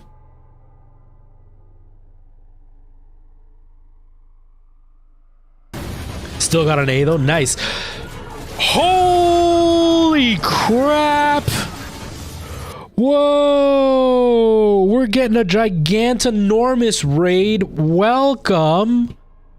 Astra, thank you so much for that raid. Astrology class is in session. Thank you, everybody. Holy crap. This is a gigantic raid. Let me take a second here to say hello to everybody. Welcome. Zachary, thank you so much for the follow. I really appreciate that. Anybody on TikTok, I'm sorry, I'm getting raided over on Twitch, so you're just going to see me change windows for no reason and talking to a bunch of people. But thank you so much for the raid. I really appreciate it. Astra, I hope you're doing really well. How was your stream? What were you playing? What were you doing? How's it been going? I've seen such a huge change in you. Guys, Astra and I actually met on TikTok, and she was just starting out as a streamer, like just getting into it. And I want to say I had nothing to do with her growth at all, but I did tell you were going to be very, very good at what you do. And I am so right, because she is amazing. She is such a good content creator. Thank you so much for that follow. I didn't see who it was. I'm sorry, but thank you for the follow. I appreciate it. Valorant today. Not the best game, but we had fun. That's what matters, right? That's what matters. I don't think I actually taught you anything. I think if anything, I just kind of confirmed anything that you were thinking. Smitty Mouse, thank you so much for the follow. I really appreciate it. But like, you could just tell you shine in front of the camera. And so like, I'm not surprised that you are where you are. I'm so jealous because I wish that I had the talent you have in front of the camera, because you're so good. I'm so happy to see where you are. But thank you for the raid. That is so good. Thank you. I really appreciate it. Everybody who's watching, I'm Louis. I'm Luis. This is Retro for the first time. I'm a variety streamer, kind of. Things have been kind of weird with my stream because I took a really big break. Like, I was off stream for over a year. I just came back a couple months ago. I'm still kind of up in the air with what I'm doing. So right now we're playing a lot of Dead Space and Elden Ring. I don't really do anything first-person shooter competitive stuff. I'm terrible at those. I have a really, really big scatterbrain, and I don't have enough free time to actually get good at any of those games. So it would just turn into me waiting in lobbies the whole time. Not exactly a fun stream, although I do talk a lot, so maybe that would be a good idea because they would give me a chance to talk. But yeah, I'm a very chatty streamer. My big thing is like, I picture my stream being like, we're all hanging out and I'm playing a video game and we're just kind of just chatting and the game's kind of background noise. I like a lot of horror stuff. Thursday nights are my horror streams. They used to be full of screams. They're not so much anymore because I'm not consistent night times. I usually do earlier streams. I'm Eastern Standard Time right now, so I am, it's midnight right now for me. But I usually stream at around like noon, so 12-hour difference from where we are now is usually when I'm live doing Elden Ring. I do a variety of stuff. Right now, my streams are only 3 times a week. They're fairly short, but it's because family. In the near future, things are going to be changing in the next like 3-4 months, and if things go in the projected path, I will be streaming a lot more. I'm probably going to be up to like 3 to 5 hour streams. I'm probably going to be streaming 4 to 5 times a week. There's going to be a lot more content coming out. My biggest platform is TikTok. And I do a lot of like video game facts, video game news, some streamer tips. I used to do that a lot. That's how Astra and I met, is I would do a lot of streamer tips.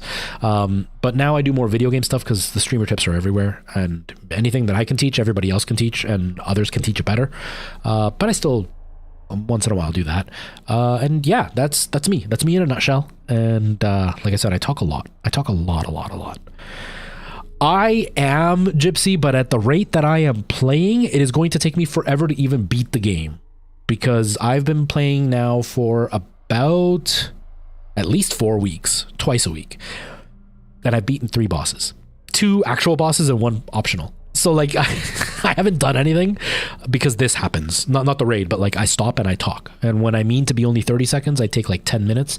And the next thing I know, I've played for 10 minutes and I've talked for an hour. So I'm pretty slow. I'm pretty slow.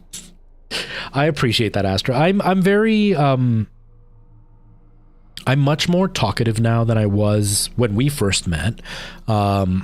And then I stopped streaming, and so like the talkative didn't really fully take over. TikTok, Eddie, father, son, daughter, I don't know what you are, but are you my child? Where did I meet your mother? Does she have my phone number? I don't have child support. I'm unemployed. But I started ADHD medication about almost 2 years ago now, and that's really opened me up to be a lot chattier. So there's a lot more chatting, hanging out. Sometimes I go on a tangent. Right now we're on a tangent about talking about music because I was in a band for a really long time, and then somebody brought up terminology differences in different hobbies, and then I brought up music, and now I just haven't shut up about music. 240 hours in the first month. Holy crap. Yeah, Astra, I have yet to flourish only because I didn't have time to stream, so I haven't been able to really focus on making content. And even now that I'm making content, I don't have enough time to focus at the level I want. Things are changing, and so I will have time. And I'm also very, very, very antisocial. And so like I haven't been around people to see how this has affected me in the real world. I work by myself, so like I don't know how I am with people. But I have a feeling I'm gonna flourish. I really feel like I'm gonna flourish. I'm gonna be getting back into acting soon, and so hopefully that's when I'll really see the effect of the medication to see if I can concentrate on script learning, because I've always been the last person off book. For those who don't know anything about acting, off book is just meaning being totally memorized and able to just act without holding a book in your hand. I was always the last one. My directors always hated me for it. There were multiple times where it was like 3 days to opening night, I'm still holding a book reading it. Just because I forget what I'm supposed to be saying. Not even that I forget, it's I get distracted, and then I doubt what I have to say, and so then I stutter. So holding the book just gives me the freedom to like see the first word and say, oh yeah, that is what I'm supposed to say. So I'm hoping I'm gonna flourish. I'm hoping it's gonna help. It's really magnified a few other concerns, which is something I'm trying to wrap my head around, you know. But I'm learning. It's made me love myself more, which is great, because now I know that I'm not likable for certain reasons and not for like just because I'm weird, if that makes sense. All right, yeah, go, Astra, go do your thing. Go rest, go sleep, go whatever. I totally understand. You've been live for a while, and I know it's exhausting. And the level of show you put on, I do not blame you for going. So go ahead, leave. Anybody who did pop in and isn't gonna hang out, totally get it. It's a very different vibe here when it comes to game choice. But if you do hang out, I really appreciate it. If not, just coming in on the raid and getting that hype going is way more than enough for me. But yeah, we're playing Dead Space. I just beat a boss with like almost no bullets, so it's been exciting. It's been really exciting. Seeing a power reroute to the systems. Just watch the outlets. The grid's unstable. That's 2. One more system and we'll have Oh yeah, power I should again. probably switch scenes so you could see what I'm actually doing instead of me just staring and you looking at the side of my face the whole time. I mean, I'm sure I'm handsome enough to look at, but like, you probably want to see the gameplay. Bitsy, hello, how you doing? Welcome. Yeah, so Gypsy,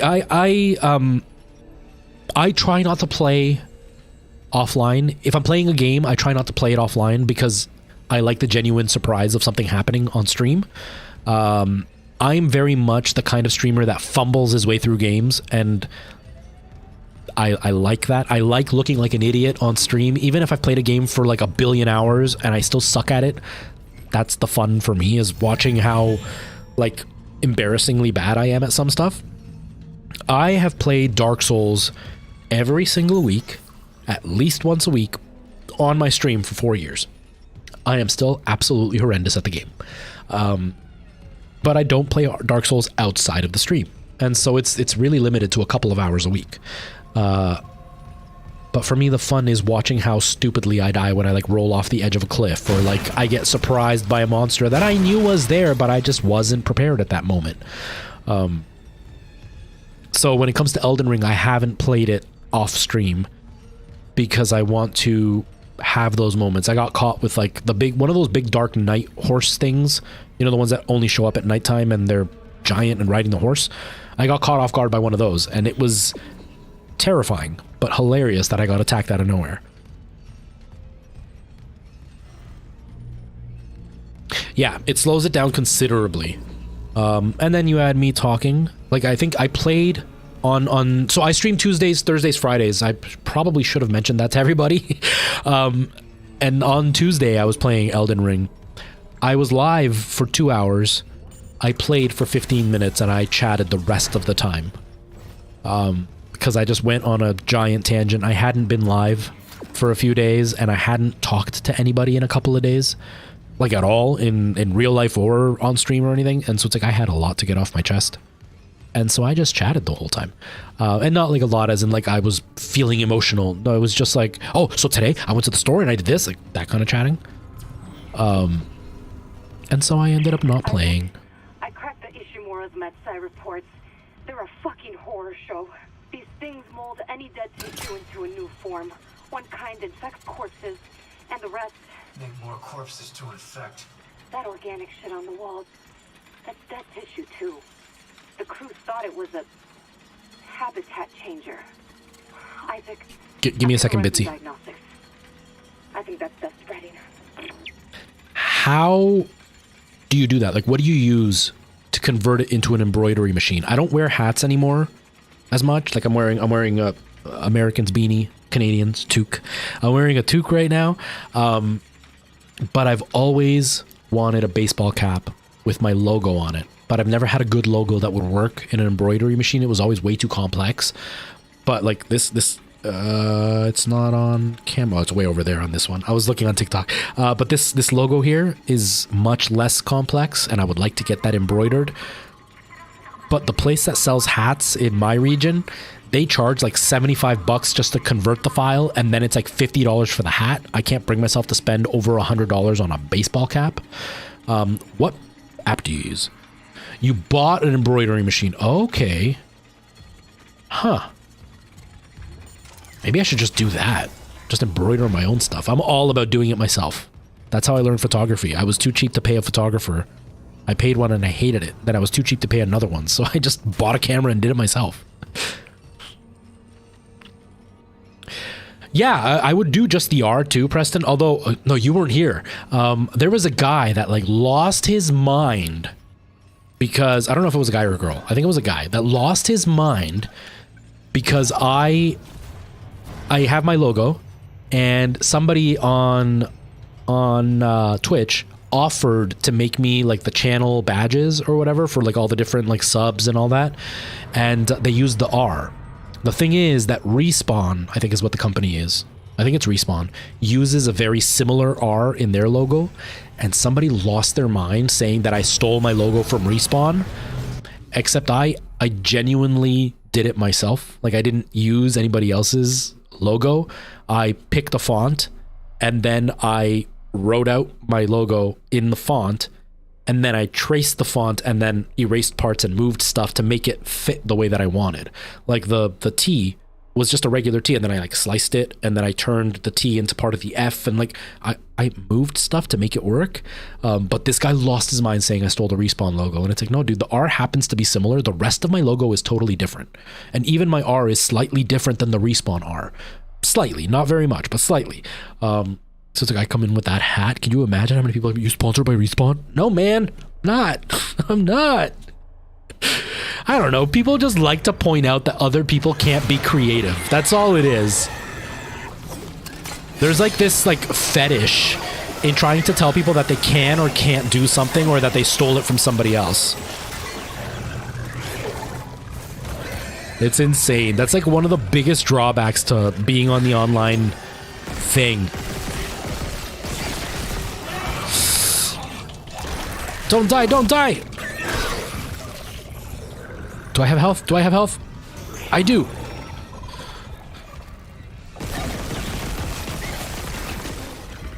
Okay. Whew. I think I mentioned it to you that I did a video where I was talking about blowing into the cartridge for the NES, for the Nintendo, and how it was bad. And then I was like, you know, one of the reasons it's bad is because like it corrodes the pins. And one of the reasons that they think it worked is because the moisture in your mouth would, you know, help the pins have a better connection, and so that would potentially make the connection work. So even though blowing isn't what really helped, it was the moisture. And some guy like lost it on me, saying that I was wrong, that information was disproven and blah blah blah, and that it was actually the friction and all this stuff. And so I was like, but it's not really, like, nobody's proved it. Nobody's said this is exactly why it's happening. It's more than likely this, but there's a chance of this. And he's like, no, it's been proven wrong. And so then I looked up he sent me the link of like where he was proving me wrong. And so I looked at it, and it was the link I used for my info. And it says right on there, this is the more likely reason. The friction is causing the corrosion to get scraped off, which allows the pins to work. And then it goes, but the man who ran the test, the only person that actually ran a scientific test on it, admits he doesn't know for sure if that's the reason, and he thinks that moisture may have had a part to do with it, where the moisture in your mouth may have helped the connection be more secure, which made it work. But either way, we know that it's bad for the system, and that's what we're saying is don't do it. And so I said that to him, and he just couldn't accept that the same thing he showed me said exactly what I said. I just happened to concentrate on one part of it and not the other. And he got so mad because people out there have a boner for having to prove you wrong. And it's like, dude, I didn't just make this stuff up. I looked it up, and I've made mistakes. I've absolutely made mistakes. I've mispronounced words, or like I looked something up where like it's like, oh, this and this happened. And I was like, oh, okay. And then I look it up again, and it confirms what I just read, except what I'm reading is 10 years old. And 4 years ago, they proved that was a lie. And I reported on something that was 10 years old. But that's okay. But when people like argue with me that I didn't do research and I made stuff up, it's like, no, I literally looked it up. Like the admin staff went to the mining deck to meet up with the others. So art. It's a demo version for 30 days. Okay, Bitsy. I might have to get the demo for 30 days just to make that file, just so I can have my logo. Because I would love to have a toque with my logo embroidered on it, or a baseball cap with my logo embroidered on it. Maybe do like a scarf or something. I don't mind wearing my logo. Like this shirt. This is actually like before, when I was trying to figure out what my logo was going to be. It's just RFTFT. In different colors and connected to two controllers. It's all worn out now, so you can't really tell. And I actually selected like the SNES, NES colors. I went red, gray, and then like a purple, darker gray or lighter gray for the SNES. And it's starting to wear down, but I want to get more stuff with my logo on it. I wouldn't mind an embroidered hat because that will last.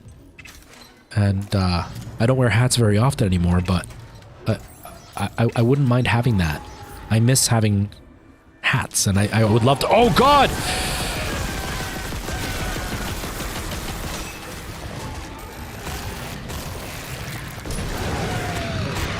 Burn, little guys, burn!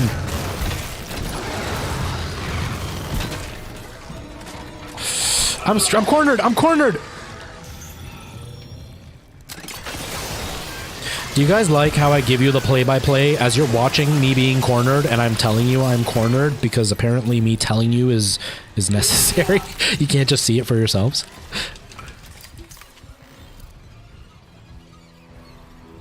Yeah, people definitely struggle to be wrong, and they really enjoy having to be right. Like I struggle to be wrong sometimes. There are definitely things that I'm like, nope, I'm not going to admit that I was wrong, and I'll look for like the tiniest sliver to prove me right. Because it's an ego thing, right? It's hard to be told you're wrong. But there's a big difference between like saying, hey dude, did you know that was actually like 10 years old? This is what actually happened. Versus being like, you're a fucking idiot. You didn't know that? It's like, that's not the way you approach it. I might be wrong, but you're a douchebag. Like, you're a dick. I get comments all the time where like it'll literally ignore everything I have to say in the video, and they'll just concentrate on the scar on my nose. And it's like, you had to go out of your way just to comment on that? Like, I've heard that my whole life, so it doesn't really bother me. What bothers me is that you're such a lifeless loser that's what you're going to spend your time on. To comment that. Oh, God. Where do I go? We got it. The ADS cannons are back online. Wait. Auto-targeting offline. Calibration data not found. Fuck. No auto-targeting. The cannons are useless. I bet, Bitsy, but it's going to be worth it. Go out there with all that shit raining down and target the ADS cannons manually? If I give the cannons enough targeting data, it'll recalibrate the system. You got a better idea? Christ. I'll open exterior access. I hope you know what you're doing. I never know what I'm doing, but I'm gonna do it anyway. But it's gonna last way longer, Bitsy, and that's gonna be worth the work, because like this shirt, I've had this for a few years now. This is one of the first pieces of merch I bought, and it's pretty much gone now. The T is gone. The first T and the second F is almost completely gone. I had 2 Dark Souls style shirts, and they're both completely blank now. I had one that had my logo with a controller on it. That one's completely blank now. I still have the one because they gave me a replacement. Spring Tee, not worth buying from, at least not in this region, because it wore down after the first wash. The other one, it's now been a couple of years. It's starting to wear down. I'm not going to be able to wear it much longer. And so like I have one shirt with my logo that's still in really decent condition. All the other ones are going away, but they're you know, the silk machines or whatever they're called. Embroidery is going to last a heck of a lot longer. It's so worth the effort. It's so worth it. If I had an embroidery machine, I would totally be doing that. Yeah, I would be scared too, man. I would be scared too. Even now, like now that these articles are starting to go, every time I have to wash them, I'm like, oh, I don't want to. But I'm a bit of a germaphobe, so I have to wash my clothes. I can't really repeat clothing too much. And so like I struggle with myself because I'm like, I don't want to wear dirty clothes, but I don't want to wear it down. I was really close to ordering something right around Boxing Day or right after Christmas. But I couldn't bring myself to do it. When I looked at it online, they're like, oh, we're giving you, you know, at your cost with no shipping. It's going to be really, really cheap. And I looked it up and it was like $14. I was like, yeah, I'm going to buy a shirt for $14 and $25 for a hoodie. I'm doing it. That was an American. Then when they converted the money and then I had to pay the duty prices on it, it was like $60 for the hoodie and like $45 for the t-shirt. And I was like, I can't bring myself to spend that money, but I really need a new one.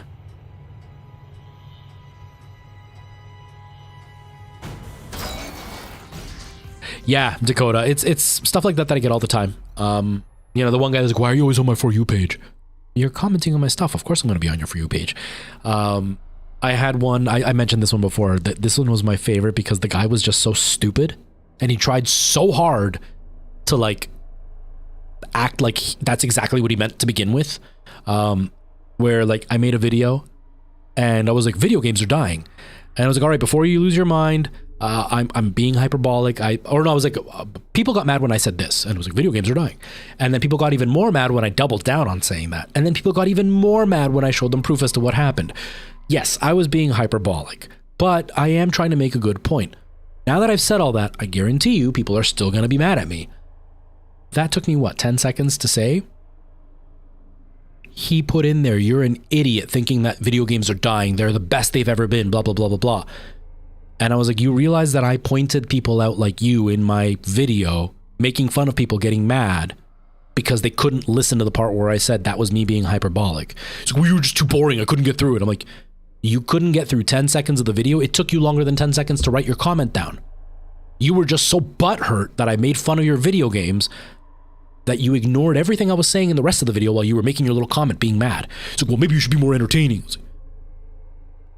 It was 10 seconds, dude. He's like, well, you should say it at the very beginning. I'm like, it's called a hook. That gets you to watch and comment, which is exactly what you did. Except you didn't realize that the very next thing I said was to make fun of people like you who get mad because they think I actually mean video games are dying. What I mean is the CEOs are ripping people off. That's all I'm saying. CEOs are ripping people off, and we need to stop them from doing that because they're wrecking video games. Video games are going to be around forever. They've outdone Hollywood now. They're going to be around for a long time.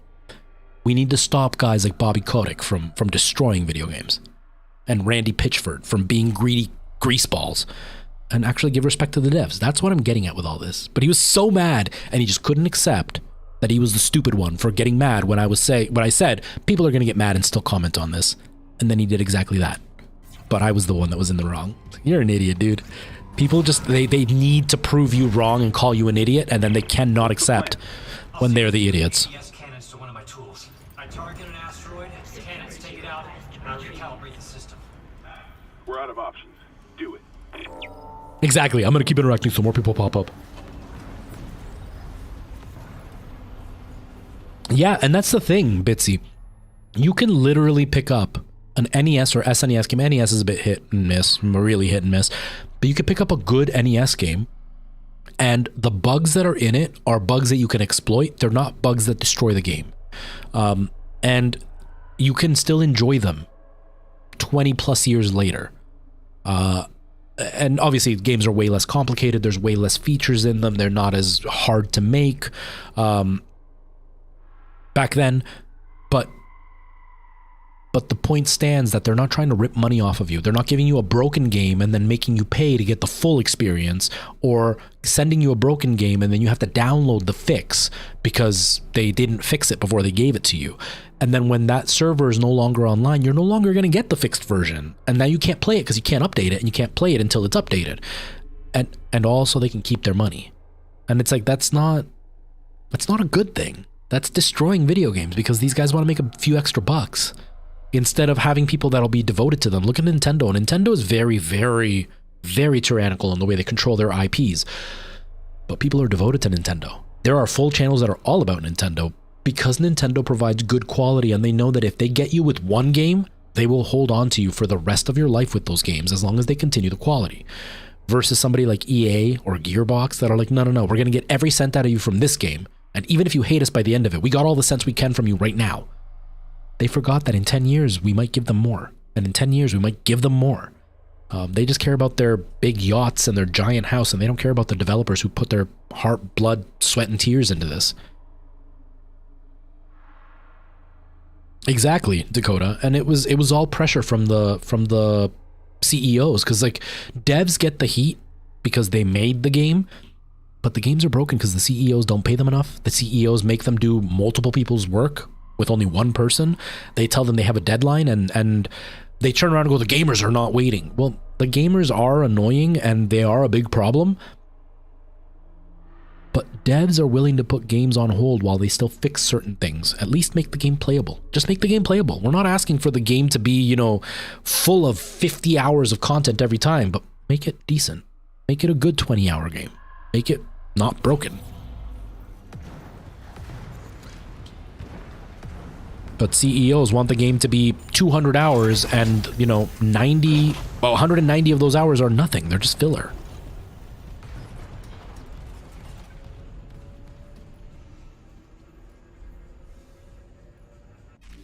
Yeah, the PS2 was really great because you could still play the games and overall have a good time.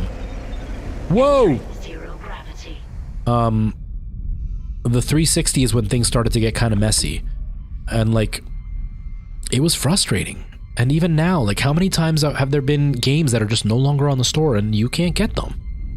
And it's like, but I want to play that game, or I want to buy that game, and you just can't. Syncing targeting system. And I had a guy argue with me in one of my comments where somebody else made a video. No, it wasn't one of my comments. It was it was somebody else's comment on one of their videos. Crap, I don't see where I'm supposed to go. And they were talking about how digital only is a bad thing because, that gives the control to all the developers and the companies, the publishers, and you don't actually own anything. And somebody was like, oh, it's never happened where people have lost Integrity compromised. have lost the thing that they bought. It's like, look what happened with Stadia. Targeting system. Stadia went down, and people, if it had more success, people would not have gotten a free copy of the game at the end. And people who sold all their consoles to rely on Stadia now have nothing. And that was a small, quick situation. And the guy's like, never once in the history have people lost their right to use something. Except they have, because I can't remember who it was. I want to say it was Paramount, maybe? Crap. Oh, I can run. They took away movies from people that had bought them, and they could no longer access those movies. And the guy had nothing to say after that. He just blocked me. But it's like, dude, it's literally happened once, and it can happen again. A $25 movie is very different than an $80 video game. But the CEOs want every penny, and they want to just hold it away from you, and then that way you're going to rush to buy it and then buy it again when it comes out because you can't get it anymore. Where do I go? Something's wrong. I don't know what I missed.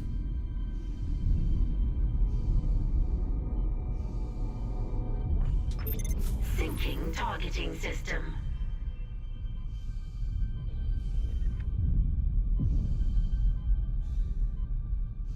Oh, I can...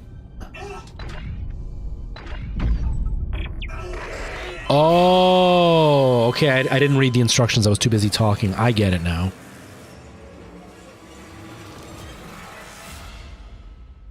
Yeah, Bitsy. And that's the thing. Now they're okay with giving you broken games with like severe issues.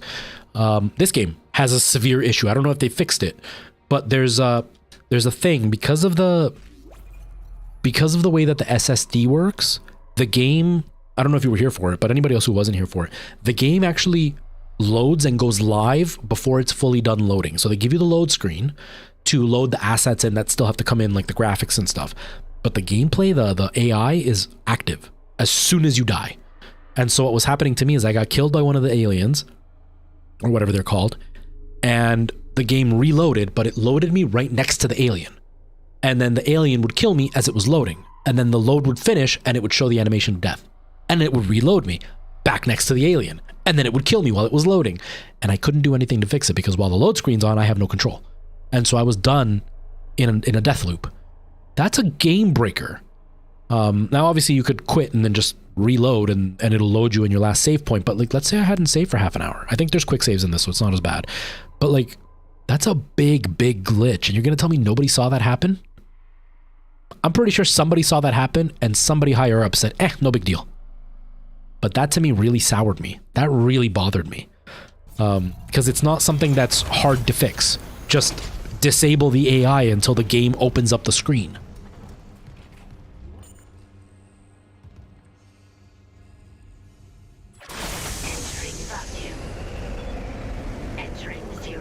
So you have to sync with the yellow things. Okay. Let's try. I don't know. This is different than the original, right? The original, you sat in like a machine or something? Syncing targeting system.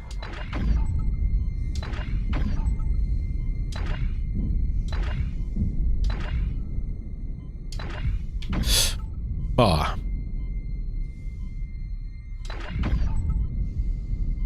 Calibration complete. Okay, cool. Cannon auto-targeting online. Give me air. I get it now. This makes sense. Okay, where's the other one? No, the original game definitely didn't. That's the only saving grace these things have is like auto saves and stuff to help. But even then, there's so many games that the files just corrupt. And then what do you do? And then what do they say? Don't worry, we're gonna release a patch. I can't remember what other game. There's another game that came out that they never released a patch to fix it, and until now it's still broken, and it just is what it is. Even Pokemon. Look at Pokemon. It's out and it's not.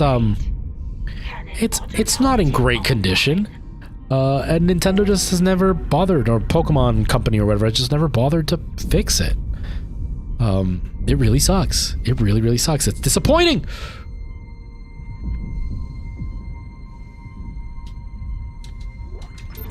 Syncing targeting system.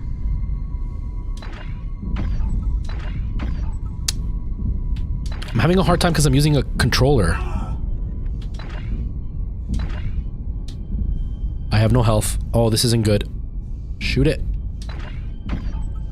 I don't know who's shooting me. Okay, where are you? Where are you, little jerk? ADS recalibrated. I don't see him. Auto-targeting systems enabled. I don't see who's shooting me. The ADS cannons are online shipwide. Thank God. Engaging autopilot. Oh, there you are, you little jerk. Side, Isaac. I think I figured out our next move.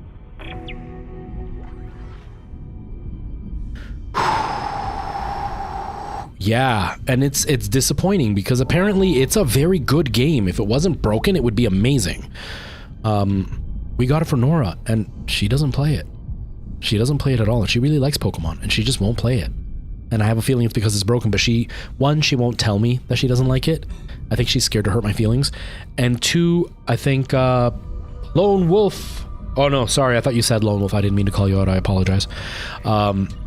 Exiting zero gravity. I think she's afraid to hurt my feelings if she says she doesn't like it. And I don't think she really understands why she doesn't like it. But I'm pretty sure it's because it's just a glitchy, broken mess. Oh, sorry, Dakota. Hammond, Was it the one about the girl and music? Someone's down there? See what you make of this. This is Senior Medical Officer Nicole Brennan. Medical is a sanctuary. All survivors, please join us. Weird. Nicole, I'm going back to medical. Makes sense. I'll head to the crew deck and look for survivors from the bridge. I'll be in touch. The crew deck. Wonder if he knows something we don't. Of course he does. Oh. I missed a side mission. Dang it, I should have done that. Oh well, can I go back? Maybe I can go do it if I come back here? I don't know. I remember... Oh no, what was it? Oh, sorry, completely tangent thought. That's why I was starting with I remember, and it doesn't make sense with what I was going to say. Oh, hold on. Yes, it was. It's so cringy now. To me, this girl used to play the clarinet. She was friends, but I always thought she was the prettiest girl I ever met.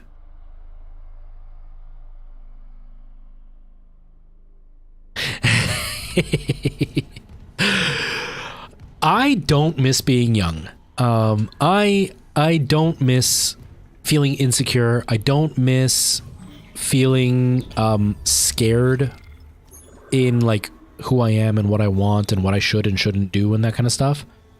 Oh, it's gone. Dang it. Oh well, I guess we'll just go. I don't miss that, but I miss those moments. Those little like tingles in your stomach and like excited to see somebody and go to school. You know, now I wouldn't have the chance to meet somebody in real life where like I would see them on a regular basis and be excited to see them. I wouldn't be able to be like silly flirty with them because I'm a grown adult and like I can't be embarrassing flirty. And like the does she like me? Does she not like me? Did she say something to you about me? Like I can't do that. I'm a grown man. I just go up and ask her. But I miss those days. It was really fun having that like that innocence, if you know what I mean. I miss that. I miss those moments. I miss like trying to look good for the girl that I like. I think. Whoa! What are you? Get out! Whoa! Get out of here! That is something I miss about being younger. But I don't miss being younger because the uncertainty, the insecurity, that sucked. That really sucked. It was not fun not knowing who I am or like feeling confident in my flaws. It sucked like comparing myself to the much more cute guys and how like beautiful they were and how like I wasn't. Now I'm like, no, I don't care. I'm good looking. I'm okay with that.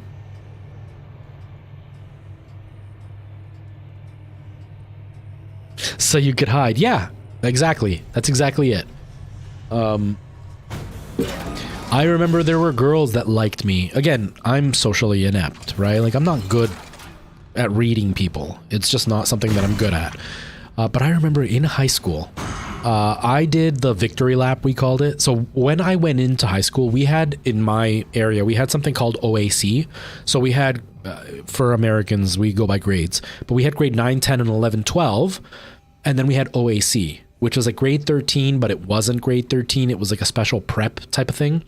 When I went into high school, it was the last year they had OAC, and then they got rid of it. And then it was just to grade 12, and then you went off to college.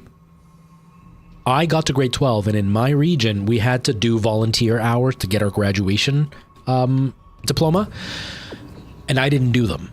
And so I went back for an extra year, and a teacher allowed me to do the volunteer hours in his classroom. He ran auto shop, and I helped him do like the filing and the bills and stuff like that. And so I did my volunteer hours then. I did my victory lap. At the end of the victory lap, you know, I had one class the final semester, and like I wandered around the hallways a lot. I just hung out with people, and I had 3 separate girls who were very, very popular come up to me. And at the time, I'm a very young dad, and my biological daughter was conceived when I was still in high school. And so I was obviously not on the market.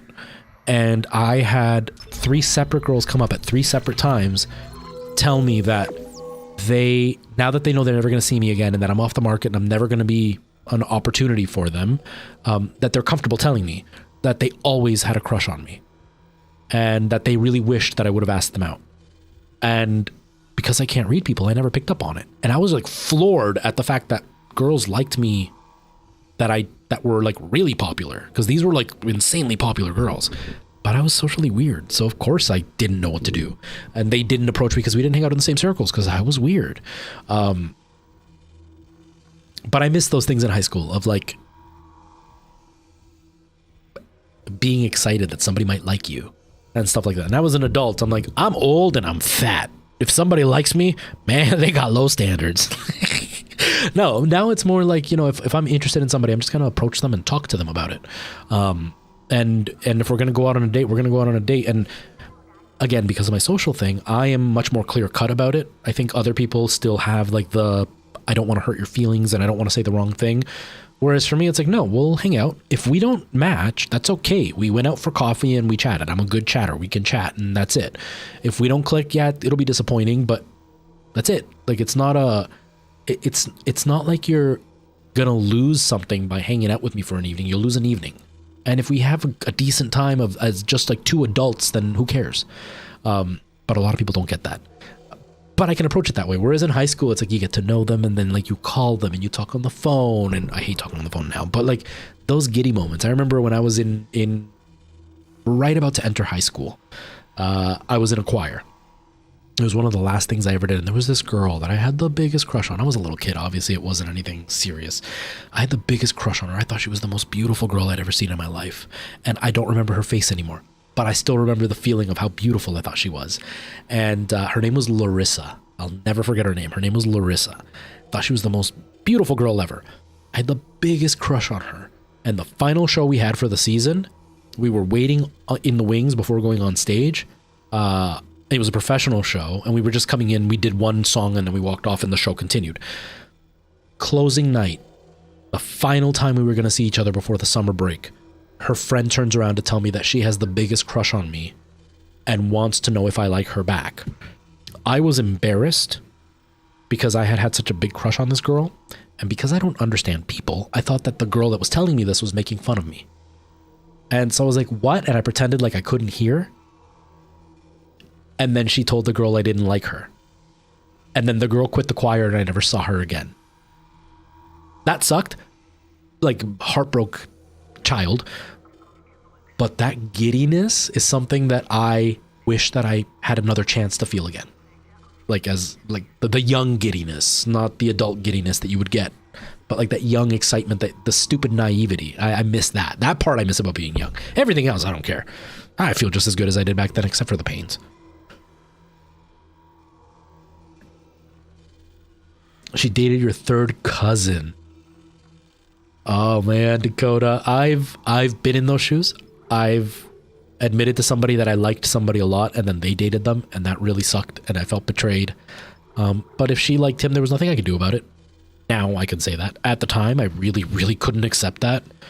For some reason, I had like convinced myself that if this person hadn't stepped in, I would have had a chance with her, and it's all BS. I would have never had a chance with this girl. But yeah, it's hard not to feel betrayed that way when you tell somebody that you like somebody, but then the truth is she ended up liking him and they clicked, and you're still young. And so like the odds of you still being with somebody that you would have dated when you were younger are very, very slim. So take solace in that at least like it is what it is. You're going to form deeper, more meaningful connections as you get older. The girls that I dated when I was in high school, I would never date now. And I'm not talking like physically, like, oh, they're too ugly, I would never date them. I mean more like we wouldn't vibe. I faked a lot of who I was in order to get these girls to like me. And there were things that they liked that I hated, and there were things that I liked that they hated, but I still dealt with it because I wanted to date them. But that's not a good relationship. So it's like now with the maturity I have now, I wouldn't have dated those girls no matter how beautiful I thought they were. I wouldn't have dated them because I'm not gonna not be true to myself anymore.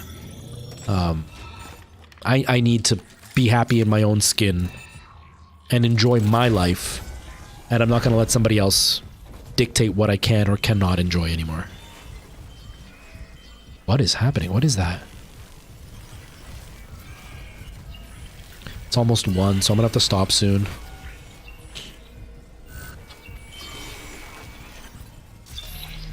But yeah, I miss those butterfly moments. I really miss those moments.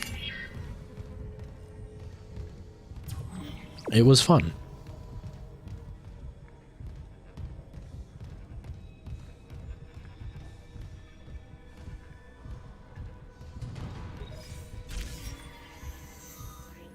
Okay, I'm guessing this is where I'm going. Yeah, medical, yeah. Levels 1, 2, 3, 4, 5. Huh. I mean, it makes sense, right? To go by levels, it makes sense. It always sucked when I was like, when I would talk to Americans and they'd be like, oh, are you a sophomore? I'd be like, I don't know what that means. I'm in grade 11. I don't know what a sophomore is. What? You said the chemical lab? I can barely hear you. Huh. I used to, in my high school, I took drama every year. No surprise. And at the end of the year, they would take us to Stratford, which is kind of like the... it's not even... It's kind of like the Broadway of Canada, but not really, because like Broadway's got all the really big shows and Toronto is where we have all our really big shows. But Stratford is where the professional Canadian actor is really going to go make a living. And they're if you make it in Stratford, you've made it as an actor. And we used to go there once a year, and we would go for 3 days, and you know, all us like drama nerds would be having fun and goofing off and have the whole weekend to ourselves. But when we were there, it was the Stratford Festival, so there'd be a lot of Americans that would come, and that was always something that was hard for me to kind of grasp. You know, you'd meet girls and whatever, and then it'd be like, so like, are you a junior? I don't know what that is, man. I'm a grade 12, whatever that is. You're grade 12? It's like, yeah. Uh-oh. Daniels, the door to medical just locked behind me. Hello? Uh-oh. Another survivor, at last.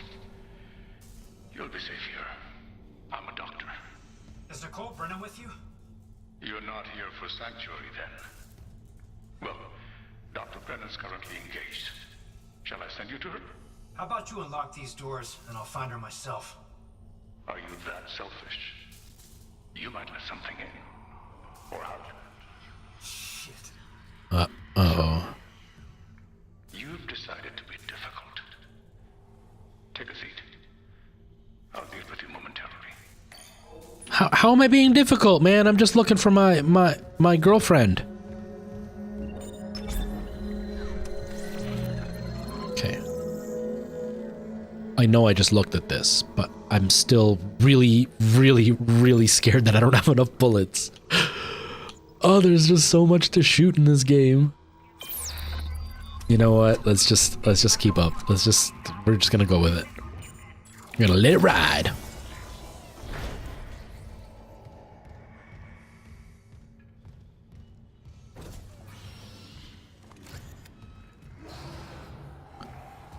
Oh God!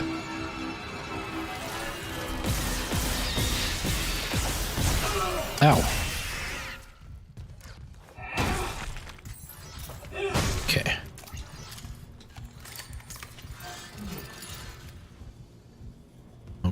Okay. Anybody who's watching, I'm going to be live tomorrow. If you're in Europe, it's going to be later tonight. But anybody who's watching, I'm going to be live tomorrow. Around... What time is it now? Almost 1 o'clock. So I'm going to be live tomorrow. Oh God. 10 hours from now? 11 hours from now? 10 or 11 hours from now, I'm going to be live tomorrow. Nora's not going to school, so I should be okay to kind of just start whenever I'm up and then stream for a couple of hours. She's in her room because she's sick. I just got to make her lunch. Kindly avoid disturbing my other patients. Oh, God. What is this? Research, of course. And then once she's So close to finding had her lunch, I should be good for a couple of hours without any major issues. Probably continue with Elden Ring. I can't promise that's what I'll do. I kind of wing it sometimes. I don't know. We'll see. But probably continue with some Elden Ring. I'm really loving that game.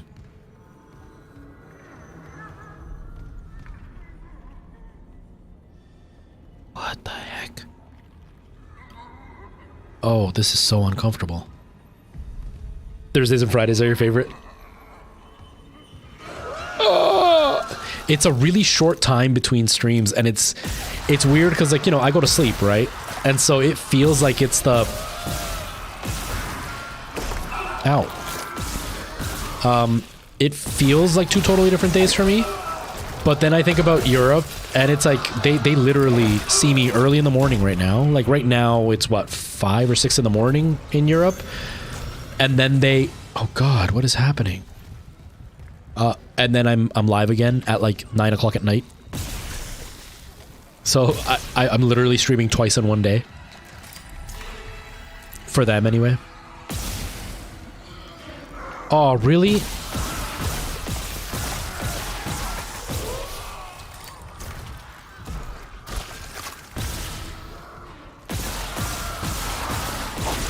Ow.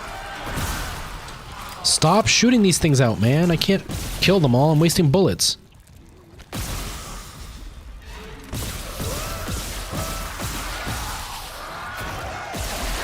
Okay, there we go. Now get... Oh, again. I wasted them all already. Holy crap. Oh, did you? No, you didn't tell me. You didn't tell me. How are they fitting? And how does it feel to have teeth again? Because I know... I had braces, not the same as dentures, but I know how different your mouth can feel just by like a different shape. And so I'm sure having teeth is different than not having teeth, and now having dentures is different than having even natural teeth.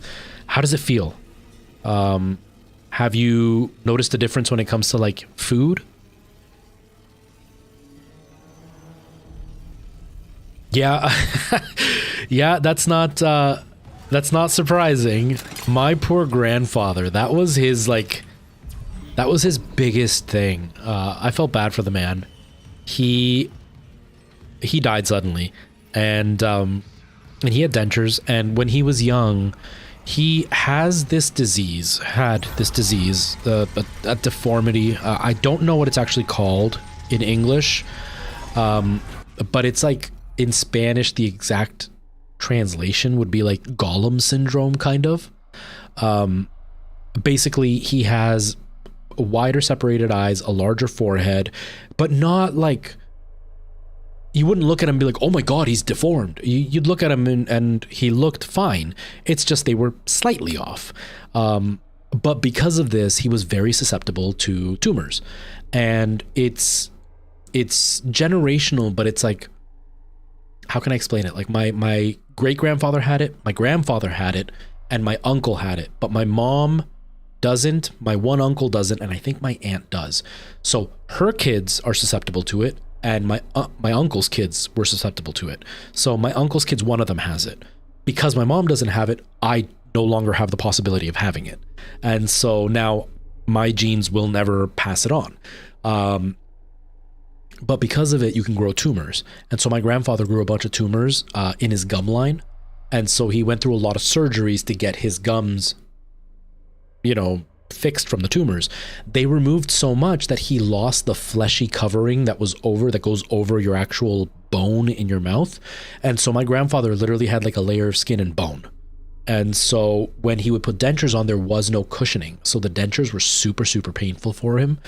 Right before he passed away that summer, my mom was in the process of getting new dentures for him. He was going to go back home, spend a few months there. No. He had just gone back home and gotten new dentures. And had just come back with them, and had only had them for a few months, and then he passed away. That's what it was. We went in the summer, and he got new dentures, and then he came back and then passed away. He only had his dentures for less than a year. The poor guy. But dentures, they can be so uncomfortable. I try so hard to take care of my teeth because I'm so not looking forward to needing dentures and the pain that they could be and how expensive they are. I don't want to shoot this thing. I don't want to waste bullets, but I don't see anything that I could throw at it. Oh, I have to. I have to. I don't want to, though. Where are the stupid little canisters I can blow up? Like, there's so many canisters before. But that's awesome that you got your dentures, man. That is great. It can be such a confidence bringer of, like, having teeth.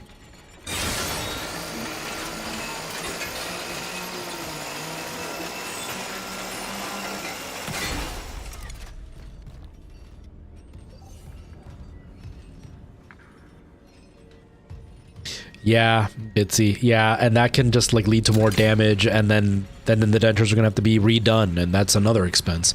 But eating chips, oh my god. It's those little things. It's those little things that can really make all the difference, right? Like no, that's not what I'm supposed to do then. Where am I supposed to shoot to get rid of? Is it over there? Is that it?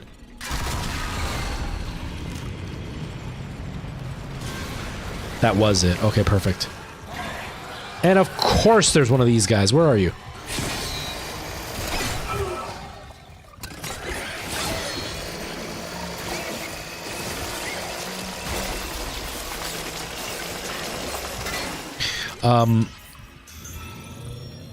Like I said, I had braces. It's not the same.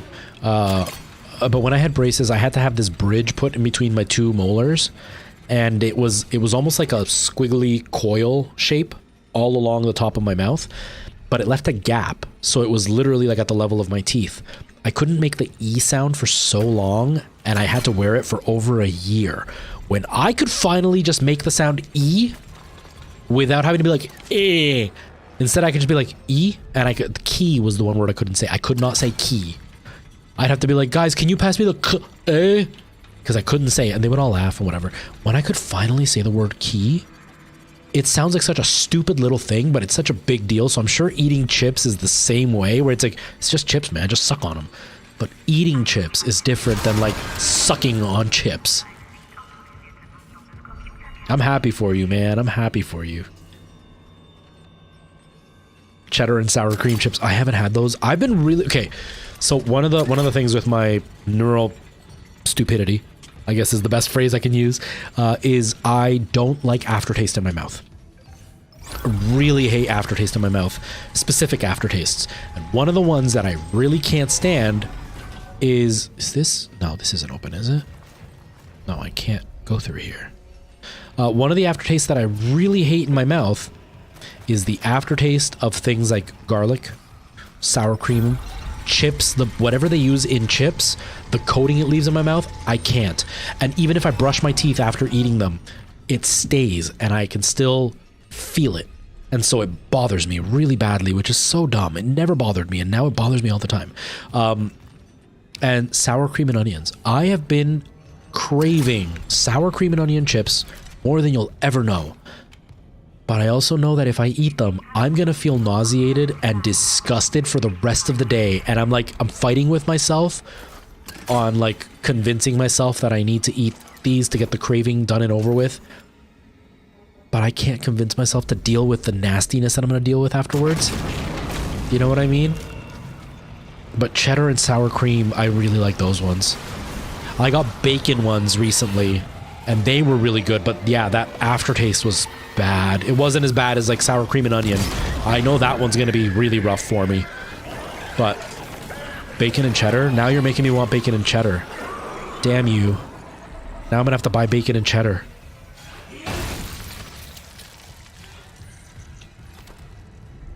Oh, now I really want bacon and cheddar. One of the few chips I can eat without having that issue is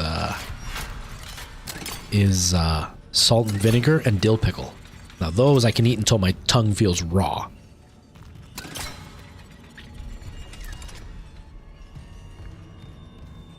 Hashtag blame chat. How you doing, Weewin? How are you? Oh god, no. The only chips you can eat without chewing is Lay's flaky chips. Doritos takes like 3 minutes of soaking, like a cup of water. Oh my god. Yeah. No, that would be a nightmare. That would be an absolute nightmare. I'm so glad you got them. I'm so glad you got them.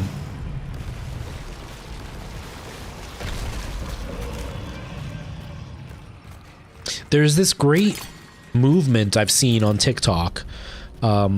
I don't get a lot of it because obviously I'm not in the realm, but there's this great movement on TikTok specifically about people destigmatizing dentures, and their whole page is showing themselves without dentures, putting their dentures in, and like being proud of it.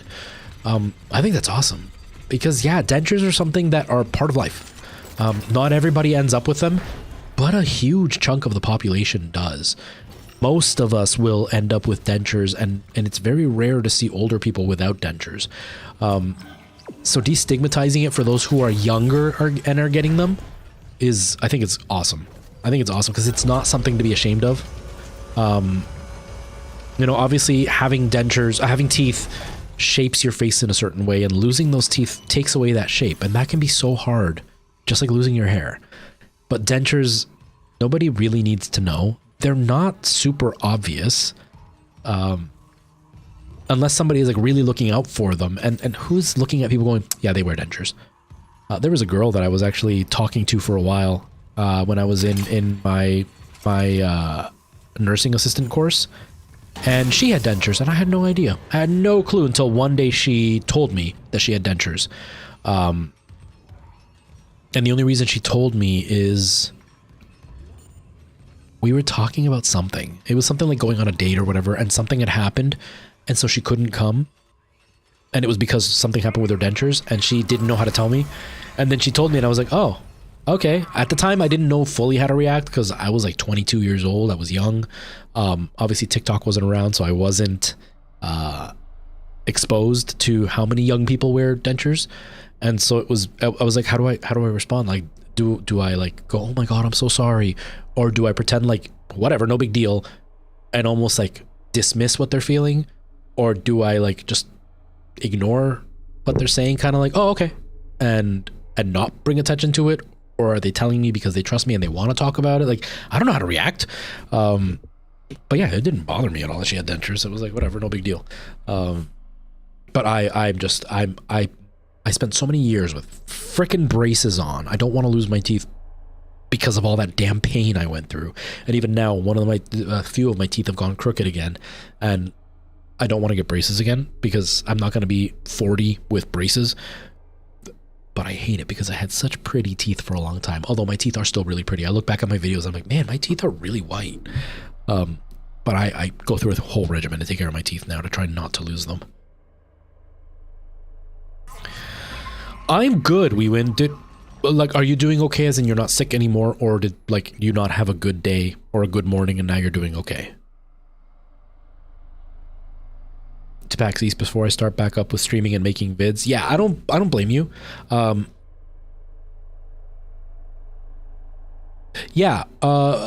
You can have an issue with your saliva that basically eats away at your teeth. So no matter what you do, you're in trouble. It doesn't matter how much you take care of them.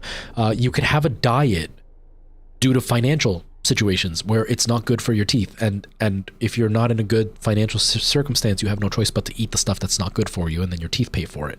You could be part of a family that just doesn't teach proper oral care, and you're brushing your teeth, but you're either being too rough or you're using the wrong stuff. Like there's this ridiculous movement, and it drives me crazy, of like people trying to go back to nature and like get away from chemicals and don't use anything that's store-bought and everything natural.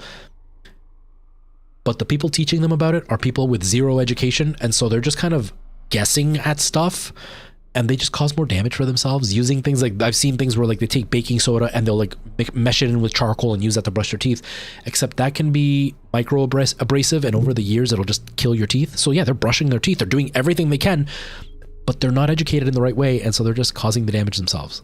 And so like there's so many factors that can come into losing your teeth. Thankfully, you know, I grew up in a family with nurses all around me. Not that nurses are dentists, but like they have some understanding of healthcare and oral care and all that stuff. And in my culture, I don't know about now, but at least in the 80s and beforehand, it was very common to actually get all your teeth pulled and be put on dentures because, one, it was cheaper than going to the dentist. Two, you would have perfectly straight teeth and you didn't have to worry about having to afford braces or be embarrassed at your teeth. My mom grew up her whole life thinking that at 18, you just got your teeth removed and got dentures. She didn't understand that it was a medical thing. It wasn't just like you do it as like a rite of passage. But that's the way my culture treated it. My grandmother had like 2 teeth, just to anchor the bottom denture. My grandfather had 0 teeth, but he had medical issues. But most of my family have dentures. But as my mom grew up, she learned, and now she takes care of her teeth like almost obsessively, to the point where she's like raised her gums because she brushes too aggressively. But I'm of the same ilk. Like I do a whole routine to brush my teeth. But mine isn't so much like I'm afraid to lose my teeth, but it's not so much that. It's more I am really worried about bad breath. Like really worried about bad breath, because I had that issue when I had braces and I got very self-conscious about it, and now it just kind of, I'm fixated on it. I'm also worried that I'll have something in my teeth, or that my teeth will be yellow, and I don't want that. So I obsessively make sure I take care of my teeth. But the bad breath thing really bothers me. And my dad has a lot of issues with like polyps and stuff, which are like little growths, and he gets them in his stomach, and that causes him to have bad breath. So he brushes. My dad's very, very hygienic as well, but he has constant bad breath because of the polyps, and it doesn't help because he's an alcoholic, so that stimulates the bad breath. So like I'm super, super paranoid of having bad breath. And so like I'm always like, I brush my tongue separately than I brush my teeth. I use totally separate toothbrushes, and I've got like mouthwash, and I floss my teeth, and like I do a whole bunch to like care for my teeth because I'm so paranoid about having bad breath or having my teeth go all yellow. It's so dumb. You never worried about that. See, and that was one of the things about when I smoked that really I struggled with, is having bad breath. So I always had gum. I always brushed my teeth after smoking. If I did smoke and couldn't brush my teeth, I wouldn't get close to people. I would like look away as I talked because I didn't want my bad breath touching them. But it was like a self-conscious thing, like a really self-conscious thing. But I'm also very self-conscious because smells really bother me. And so I don't want that smell to bother somebody else, even though a lot of the time people don't care. But it really bothers me, so I don't want to bother somebody else. Smells are a huge, huge thing for me. How to floss your teeth, 25 years and never knew it all. Yeah, flossing is another thing that people don't really know how to do properly. And a lot of people just don't do it. Like in general, I didn't floss my teeth for a really long time. And even now I don't floss them enough. Like I floss them like 2 times a week. But I also have like, it's not a water pick, but it like shoots little bursts of water. And so I can use it. It's supposed to be for flossing. It doesn't do as good of a job, but I use it with mouthwash to help, keep that area clean. But I floss a couple of times a week. But yeah, most people don't know how to properly floss. You worry about all the time, you keep forgetting since you were a child. Yeah, it is what it is. A bit anxious for an appointment today. Oh, okay. Well, hopefully the appointment goes smoothly. Hopefully your appointment does not bring on too much stress, Wee-Win. I hope it goes okay.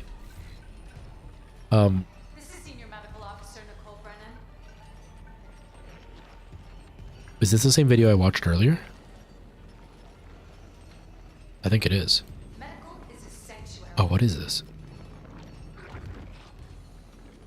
All survivors, please join us. Shipwide transmission override. Isaac Clark. Just a trick. Just a second. Isaac. Make us. Whoa! Who the hell is that guy? Oh, he freezed me. Isaac Clark. All right. Dr. Brennan's nearest and dearest. Give me just a second, Your Bitsy. colleagues, Dr. Chalice. Mercer. Is this guy in the original game? I don't remember him. Are you the reason the marker won't begin? That's it. Okay, I don't remember him in the first game. Urgence is installed. It's been a while since I've played it, a couple years. She's meddling. How is the question? I do love the character But even animations. if I was to ask, I suspect you're not the talkative type. And I haven't fully explored the cause of death as that missing factor.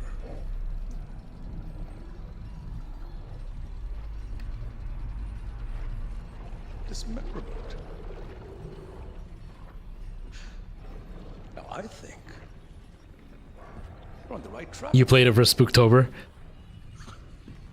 Try and relax, Mr. Clark. I almost always play Dead Space Urgence is around so October too. close. I just wasn't streaming at the time, so I didn't play it. Maybe your death will tip the balance. Because Dead Space 1 made me scream a lot. This one hasn't made me scream so much, but I think it's more to do with the medications. I just don't get scared as easily as I did before. Oh god, right in time. Oh my god, he's like inside out.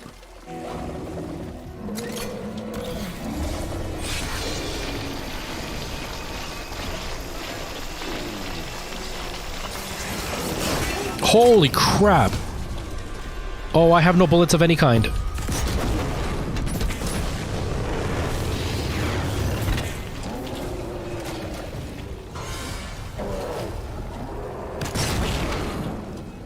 I don't know what to do.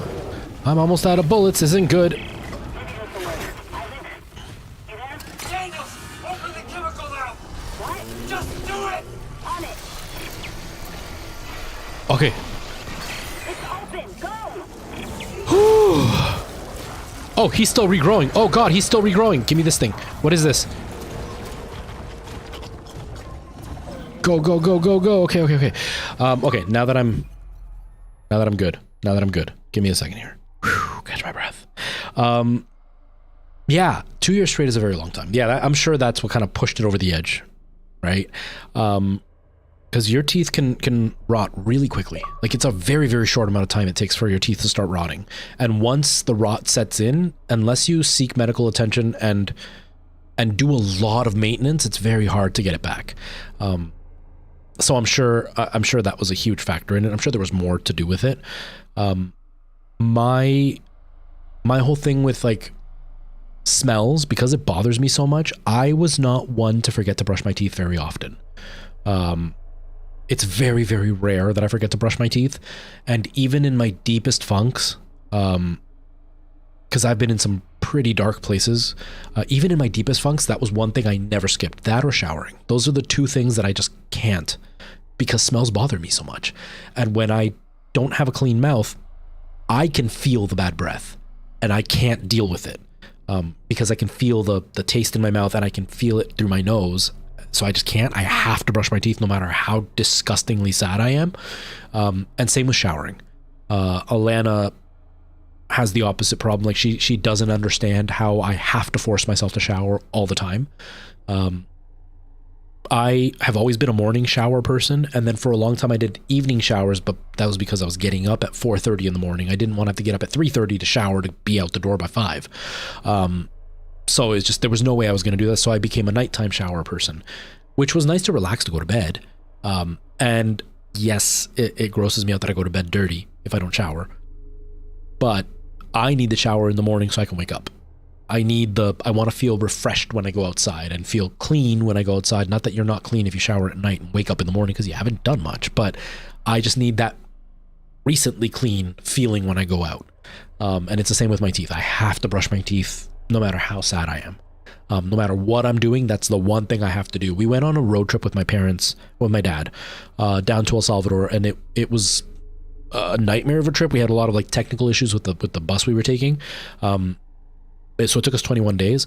And the one thing that I needed to make sure that I was doing all the time is at least a little bird bath and brush my teeth. I didn't care if I didn't do my hair, if I didn't wear deodorant, and if I was wearing dirty clothes. I needed a little bird bath and brush my teeth. And if there was no water to drink, I was going to use any drinking water. I had to brush my teeth. I needed to brush my teeth. That was like the one thing. DM, hello. Thank you for lurking. I appreciate that. You already have 3 within a year. Holy crap, we win. I've been pretty good. I went to the dentist about a year ago now, but I hadn't been to the dentist in like, God, maybe 8 or 9 years before that. And I went a year ago because I've been having toothaches in one tooth in particular. And so I went because I thought it was a cavity. And he checked it out. He goes, no. He goes, you have a little bit of thinning. He goes, so maybe there's a cavity building. He goes, but I don't see why your tooth hurts. And he filled in that little piece and it didn't help. The tooth still hurts. But like, he said, I have no cavities. There's nothing. There's no infections or anything. My teeth look really good. So I've been really blessed to have a really, really good mouth, I guess, genetic wise. But yeah, I've been pretty lucky. Thankfully, my meds haven't caused anything like that. But that's another reason I cut back a lot on the soda too. I was drinking way too much soda, and I was afraid that was going to rot my teeth away, because that's another big thing. Drinking too much soda, no matter how good you are with your teeth, the soda's going to destroy your mouth, because nobody really eats and then brushes their teeth, or drinks and brushes their teeth immediately. So the stuff sits, and then it causes you issues.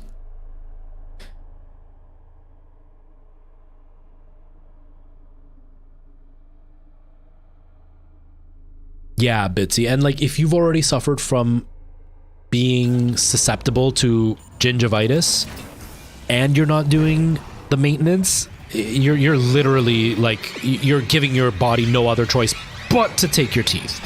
Oh God, I'm dead. I had no health. So it's had those 2 years happened, had those 2 years not happened, and had you, I don't know your financial statements, so I'm not saying like you didn't do it on purpose. But like, had you maintained with like very regimented dental care, as in going to the dentist every 6 months to get a cleaning and making sure you got any cavities filled, I'm sure you wouldn't have lost your teeth. But it was one of those perfect storms. Oh God. It was one of those perfect storms of like, you already were susceptible, and then you had that like breakdown, and then you didn't care for them, and like, it's just one thing after another, and eventually it just, there was no other outcome. And no matter how much it can feel like it was, you know, I could have stopped this, you wouldn't have been able to. Dude, get away from me. I'm like running in circles. I don't want to waste bullets. You couldn't have, because the perfect storm was going to happen, whether you wanted it to happen or not, and you wouldn't have been able to stop it. And sometimes life just gives you things that you just cannot do anything about. Oh God, not this way. I'm dead. I'm so dead. I'm so dead. It's kind of like me with the acting, you know. I really, really wanted to act. I didn't, and a bunch of stuff got in the way. Some people look at it and go, you're just full of excuses. But the truth is that it was stuff that I couldn't control. And no matter what I would have done, I would not have been able to be an actor.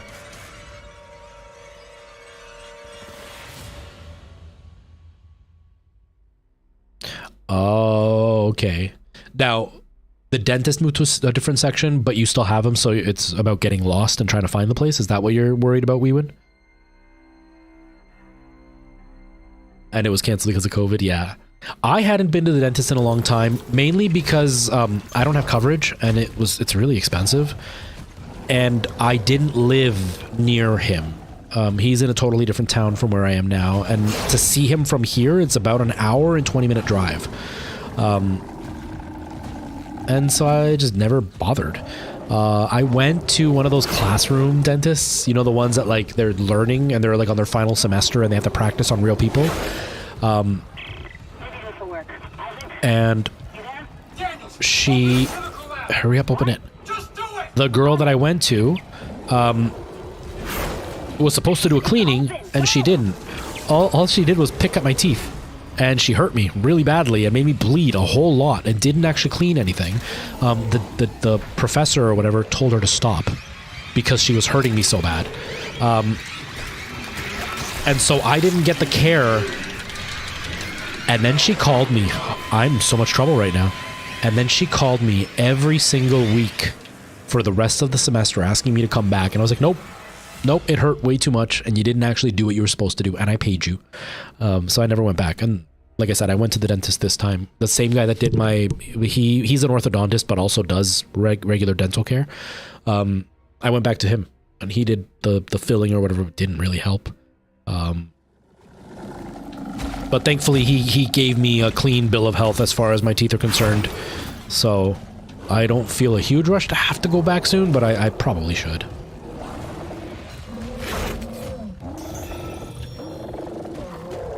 Yeah, $180. I paid $350 for that semi-filling that didn't help. So it really hurt to pay that money and then not actually get a result from it. And it's not his fault. It's just that he would have needed to do like a bunch of x-rays.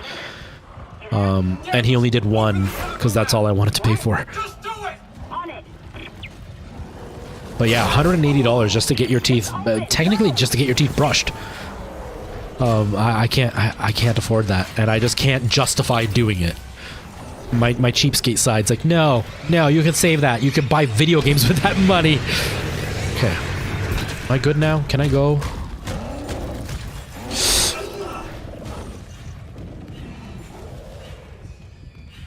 I have no health. Nicole's broadcast. It was a trick by a fucking unitologist. Dr. Mercer. He's locked down medical to experiment on the crew. Oh, God. Every way out is locked down through one of the offices. Must be Mercer's. I can brute force the internal doors, but you'll have to reach his office and lift the lockdown manually. Okay. Whew, we made it. It really should, Preston. I hate that politicians are such liars, and like they'll say what we want to hear. You know, Jagmeet always talking about like, oh, we should get dental, and I doubt he would ever actually get it done. But I really think dental is one of the things that needs to be covered because so many people have heart issues specifically due to lack of dental care. Heart issues are so intertwined with dental care. Mental health is so intertwined with dental care. Losing your teeth is insanely hard on your self-image, which can then affect every other aspect of your life. And then when you get to the point, like I've taken care of older people with no dentures and no teeth, and they literally have to eat mush, and that's all they can eat. And there's no other choice for them. And what kind of life is that for somebody who worked their whole life and now they're just going to eat mush the rest of their lives because they can't afford to get their teeth fixed, and they couldn't afford to get their teeth taken care of to avoid getting their teeth fixed. That's one of those things that needs to be covered. That and pharmaceuticals. Because we would save so much more money in the long run without having people needing emergency care if they could just get the basic care. Because if your teeth are being taken care of, if they're rotted to the point where they're like severely painful, you're not spending money on people needing emergency surgeries for their teeth. Or if somebody, you know, is not on their medications that they should be on, and then they have a heart attack, and now you have to pay for all the medication for them after they've had a heart attack that the hospital's going to pay for. Or you could just give them the $10 pill, like $10 a month pill, and then they'll just never need the $10,000 hospital bill that the government's going to have to front. But they don't see it that way. It really sucks. So many people could be living better lives if they had just like the most basic of care. You have additional dentist packages? Yeah, we don't have anything like that. You'd have to buy insurance, or your job can provide it to you through insurance. I don't have either, so... I didn't attack him, though. I just ran away. I ran away the whole time. I didn't even touch him. You're a liar.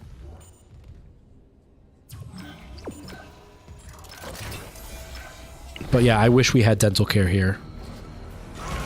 And like, I'm not talking about like braces and like, you know, dental plastic surgery. I'm literally talking about getting your teeth cleaned and cavities filled. And getting teeth pulled when you get to the point where you cannot have them just cleaned. I'm so dead. I'm so dead. Oh, he's back. Oh God, he's back.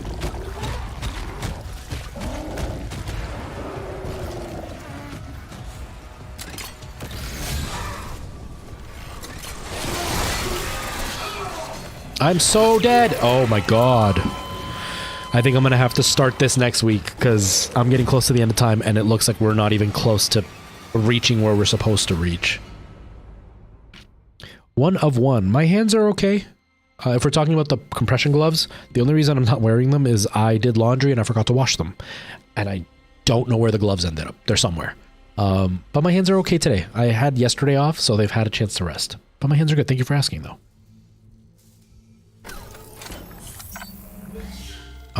Oh my god. What? So they force you to pay it, and if you don't pay it, you get a fine?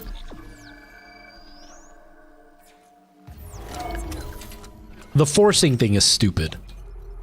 The $100 a month or 100 euros a month, that's expensive if you don't use it very often. But depending on what it covers, I wouldn't mind paying that. You know, like if I could get a cleaning a couple times a year, if it covered, you know, getting fillings done and you have a family, it's not too bad then. But if you're like a single adult who only goes to the dentist once or twice a year, 100 euros a month is a lot of money for 2 visits that you could pay a couple $100 a year for, or a couple €100 a year for. That's really expensive. Holy crap. Now, if it was something like within your taxes, at least then it's not like a direct payment from your like coming out of your hands. Instead, it's just taken before you even get it. That would be a little bit different. Like if they did something like that here, I wouldn't mind so much. Do you know what I mean?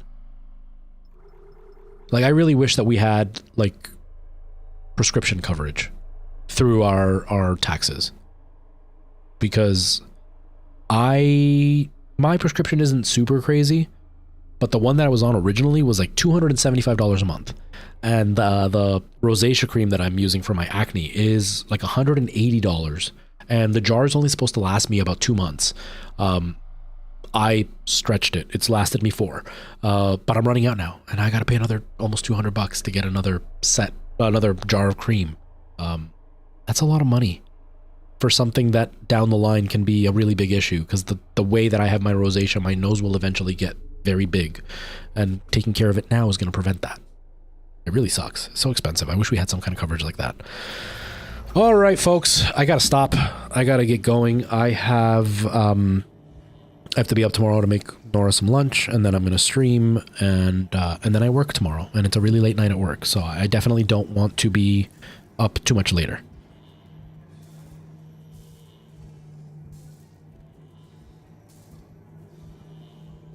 Oh yeah, Bitsy?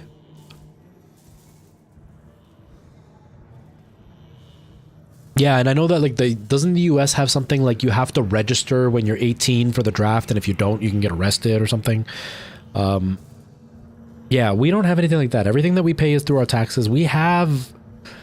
They're high, but they're not insanely high in comparison to the other countries that have, you know, universal healthcare and stuff.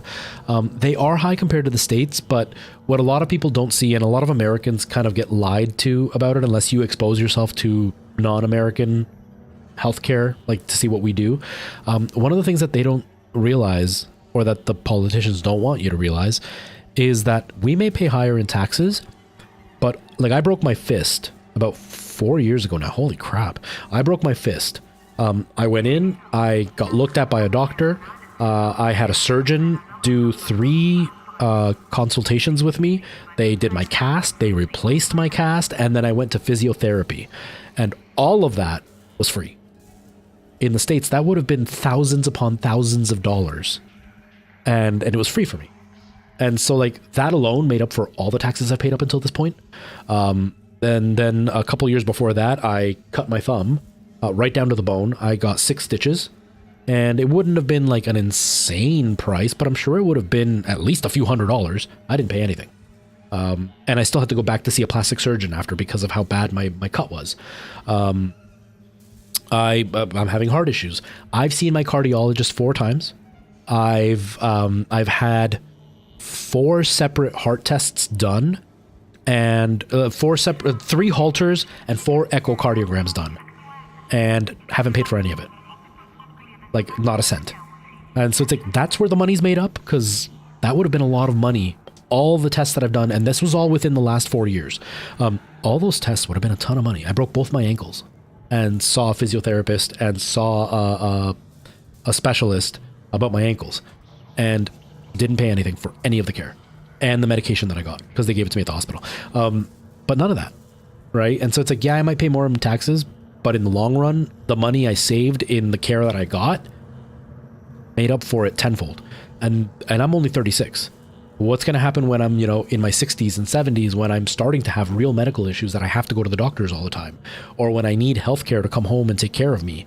All of that is covered. And so it's like, I don't pay for that.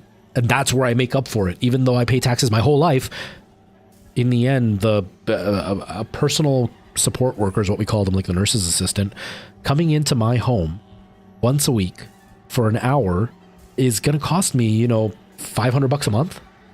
And I don't pay for that. And then as you get sicker, you get more. There are people that I used to take care of that got 3 visits a day, 7 days a week. We're looking at like 15 grand a month, and they don't pay a cent. 15 grand a month is a hell of a lot more than I paid in taxes my whole life. So it makes up for it, right? In the long run. Yeah, me neither, we win. Me neither. It's money. It's money, and it's the rich politicians convincing everybody else that it's not a big deal. And we have the same problem here. We have a lot of people that have been brainwashed by the American politicians. And so here they're like, well, if I can afford it, why can't I just get my care earlier? Because you can afford it, but we all can't. And you can afford it right now. But what's going to happen when you're in your 70s and you don't have that money, and now that $100,000 you have saved up gets eaten away in 2 years, but you're still going to live 10 more years? Or what happens when the 10 doctors we have for everybody are now going to be 5 doctors for only private people and 5 doctors for everybody else? It's going to make the healthcare system worse, and your healthcare is not going to be much better. So it's not a good system to go to. But they believe what they want to believe. They still argue with me, even though I was in the system and I worked for them, and they were getting free care from me. And they were the first ones to call my office and complain, because they wanted every cent that their taxes paid for, except they didn't pay me. And then the impoverished people I took care of, they were the most lenient. They were willing to help. They were willing to cut corners if we needed to. But the ones who are all touting about private care were the first ones to complain about their free care. They just don't want you to have free care. They want themselves to have free care. That's what it boiled down to. It was so stupid. Exactly, Bitsy. Exactly. Yeah, it sucks, Weewin. It really sucks. Yeah, and the big problem with us, Bitsy, is because we're so close to the States, we get a lot more influence from you guys. And we have the same extreme right wing here. But it's easier to fool the people here because we have a decent life here. So it's easier to convince us that, when you convince people that their life is okay, when people have a good life and you convince them that it's not that great, it's easier to convince them to take a more drastic step versus somebody who already has a bad life and is fighting for something better. And so it's really easy to convince these people that our healthcare system sucks with this propaganda of they wait forever at hospitals, because people going to the hospital are going for sniffles. And of course they're going to put you at the bottom of the list, because the guy with a knife hanging out of his lung, that guy needs to be seen now. You who blew your nose a little bit too long and your nose is now red, you can wait. So of course you're going to sit and wait. Or if you broke your hand, you're going to wait, because the guy having a heart attack, if he doesn't get seen now, is going to die. If your hand hurts for a few hours, it hurts for a few hours. You're going to be fine. And so it's there's that aspect of it. Of course there's bad healthcare. Of course there's issues with it, because they cut corners. That's what's happening now is our government is conservative, or Republican would be the comparison, in my province. And the big fight is he's trying to privatize our healthcare, and he's doing it. He's not just trying, he's doing it. And the way he's done it is by putting a bunch of legislation to cut corners. And so I left healthcare because he wasn't paying me enough, and he put in a law that I wasn't allowed to get raises. I was allowed to get 1% raise, which is nothing. And so in 3 years that I was at one company, I got, I think it was 27 cents. That's not enough. And so I quit because I was getting more work and less pay. And then he's had a bunch of nurses quit, a bunch of doctors quit, and then he's turning around and saying they're quitting because our healthcare system is so bad. Except we're quitting because you've made our healthcare system bad. And then his result is we're going to open more hospitals. And look, we're opening more hospitals, but the system's not getting any better. Because if you have one hospital with 10 doctors or 10 hospitals, you still only have 10 doctors. So the system's no better because now you have 10 hospitals that are going to have waiting because they're all waiting for one doctor at each hospital versus everybody waiting at one hospital for 10 doctors. It works out exactly the same. But he's fooling people into thinking the healthcare system's bad. That's why we're failing. And it's like, no, dude, you've made it this way. And now he's trying to privatize healthcare. And people believe him. And it really sucks because people are going to suffer and they don't realize it. They're so convinced that private care is going to be where it's at, except when you can't afford it. Because there's a big difference with me breaking my hand and going to the hospital and getting it fixed and maybe waiting a couple of hours versus me potentially losing a finger and then having to decide which finger I'm going to keep because I can only afford to fix one.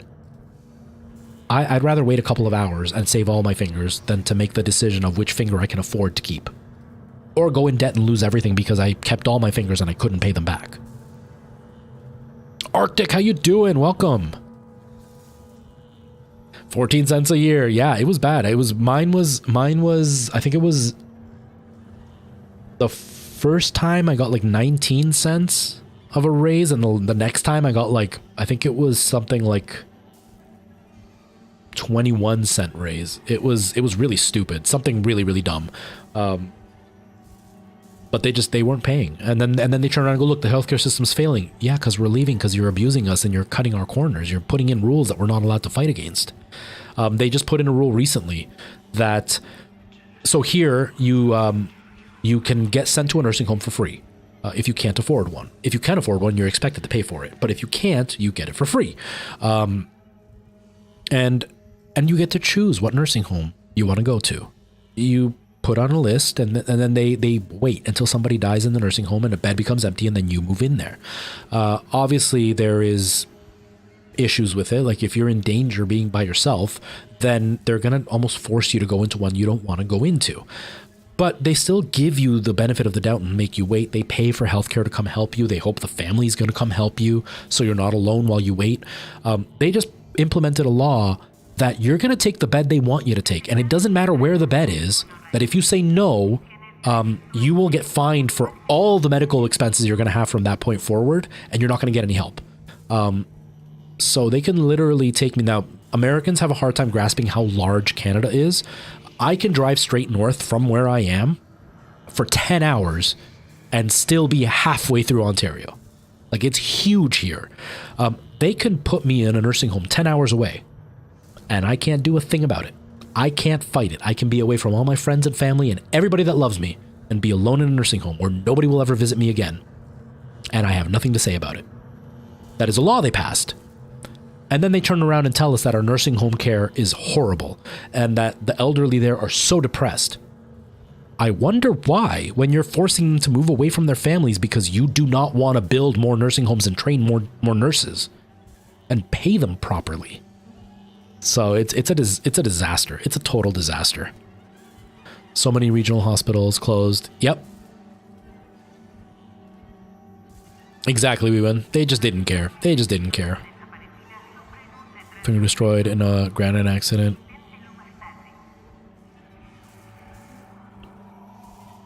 Yeah, Dakota. And until you're in healthcare, it's very hard to imagine what circumstances they're in. You know, like there was, okay, here's my example. When I was working in the hospital, this is the last thing I'll say and then I gotta go. I was working in the hospital as a nurse, and we had our own patients we had to take care of. And as a student nurse, I only had 5 patients, but the nurses on my floor each had 10 patients they had to take care of. One nurse, 10 patients. There was one guy on our floor who was like stupidly delicate. Like it sounds almost fake. If we changed the angle of his bed, he could die within 10 seconds. Like, this is how delicate this guy was. And we had to change him and give him a suppository, which entails putting him on his side and shoving something up his butt. But he is delicate. So The whole floor had to be in the room there, ready to code in case he did have a heart attack, to hold him stable while we were doing things, and for all of us to be watching the vitals while the care was being provided. So we were all on this floor. One of my patients was having a really bad bout of diarrhea, and they had pooped themselves in their bed. They needed to be changed. They sat for an hour in their own poop. I heard it when I came to see them. They ripped into me because how dare I make them wait? Don't they know how humiliating it is? They're sitting there in their poop. You sitting in your poop isn't you dying. Me not being in that room could be the difference between that man dying or living. But they don't see that. They just see that I neglected them for an hour. But I didn't. I was making sure that guy didn't die. You pooping yourself is humiliating and it sucks. But there's standards. There's certain levels, right? So what I'm getting at is, like, with your dad, it could have been that they were understaffed that day, and your dad's injury wasn't life-threatening. It wasn't something that was going to immediately kill him, and you don't know if in the other room there was somebody who could immediately die. And so, like, they don't let you know because privacy, and they don't let you know because they don't want to concern you or let their family know how serious the situation is. And so we just kind of go, sorry for the wait, and then all you see is that we made you wait for hours.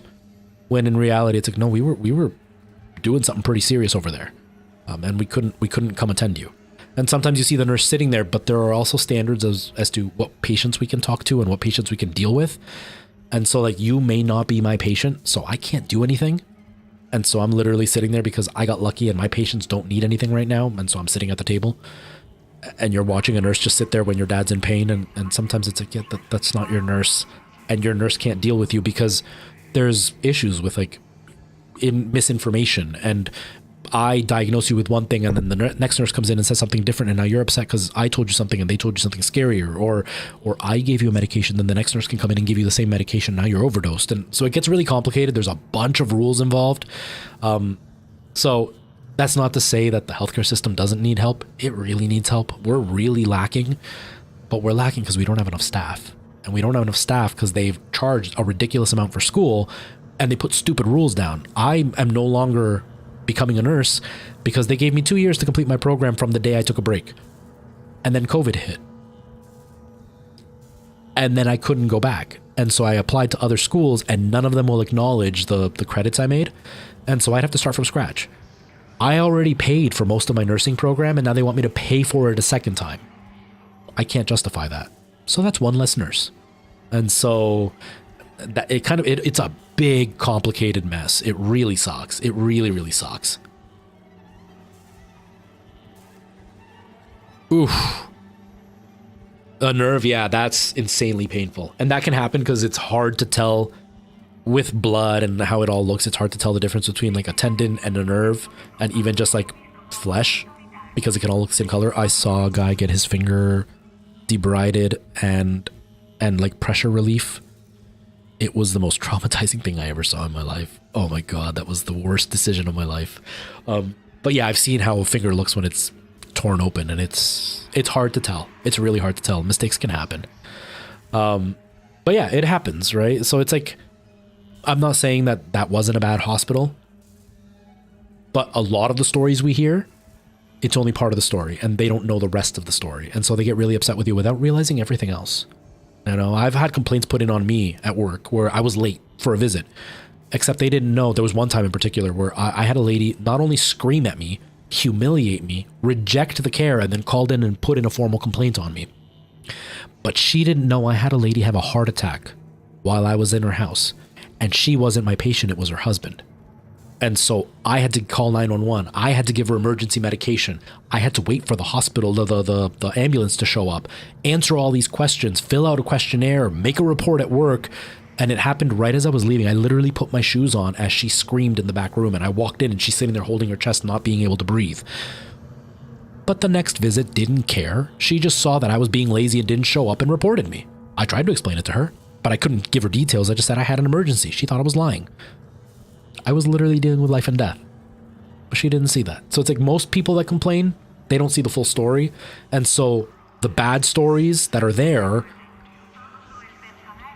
are hard to differentiate from the fake bad stories of people just feeling entitled. Do you know what I mean? Yeah, and that's what matters in the end with the healthcare, with the free healthcare, is in the end, had he have been in the States and had he had not had a good job, he may have just lost that finger. And it doesn't seem like much, but my mom lost 2 fingers and it was really hard on her. It was really hard on her.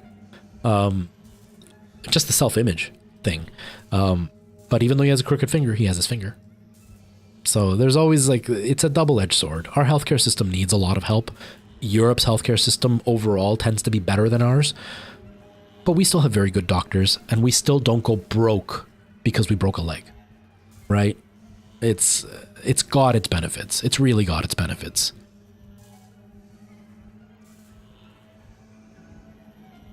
Exactly, Bitsy. And that's what I found through most of my life. People with more financial struggles tend to be much more understanding because they tend to be less entitled, and they tend to understand that not everything can go your way and it's not always somebody's fault.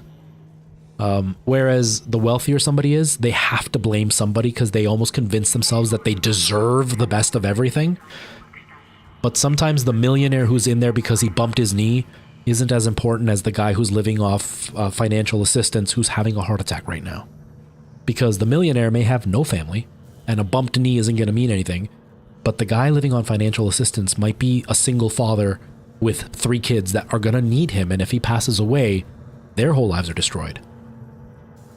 But it's everybody has their own tainted glasses, how they see things, and it's hard. And I get defensive of the healthcare system because I endured a lot in healthcare.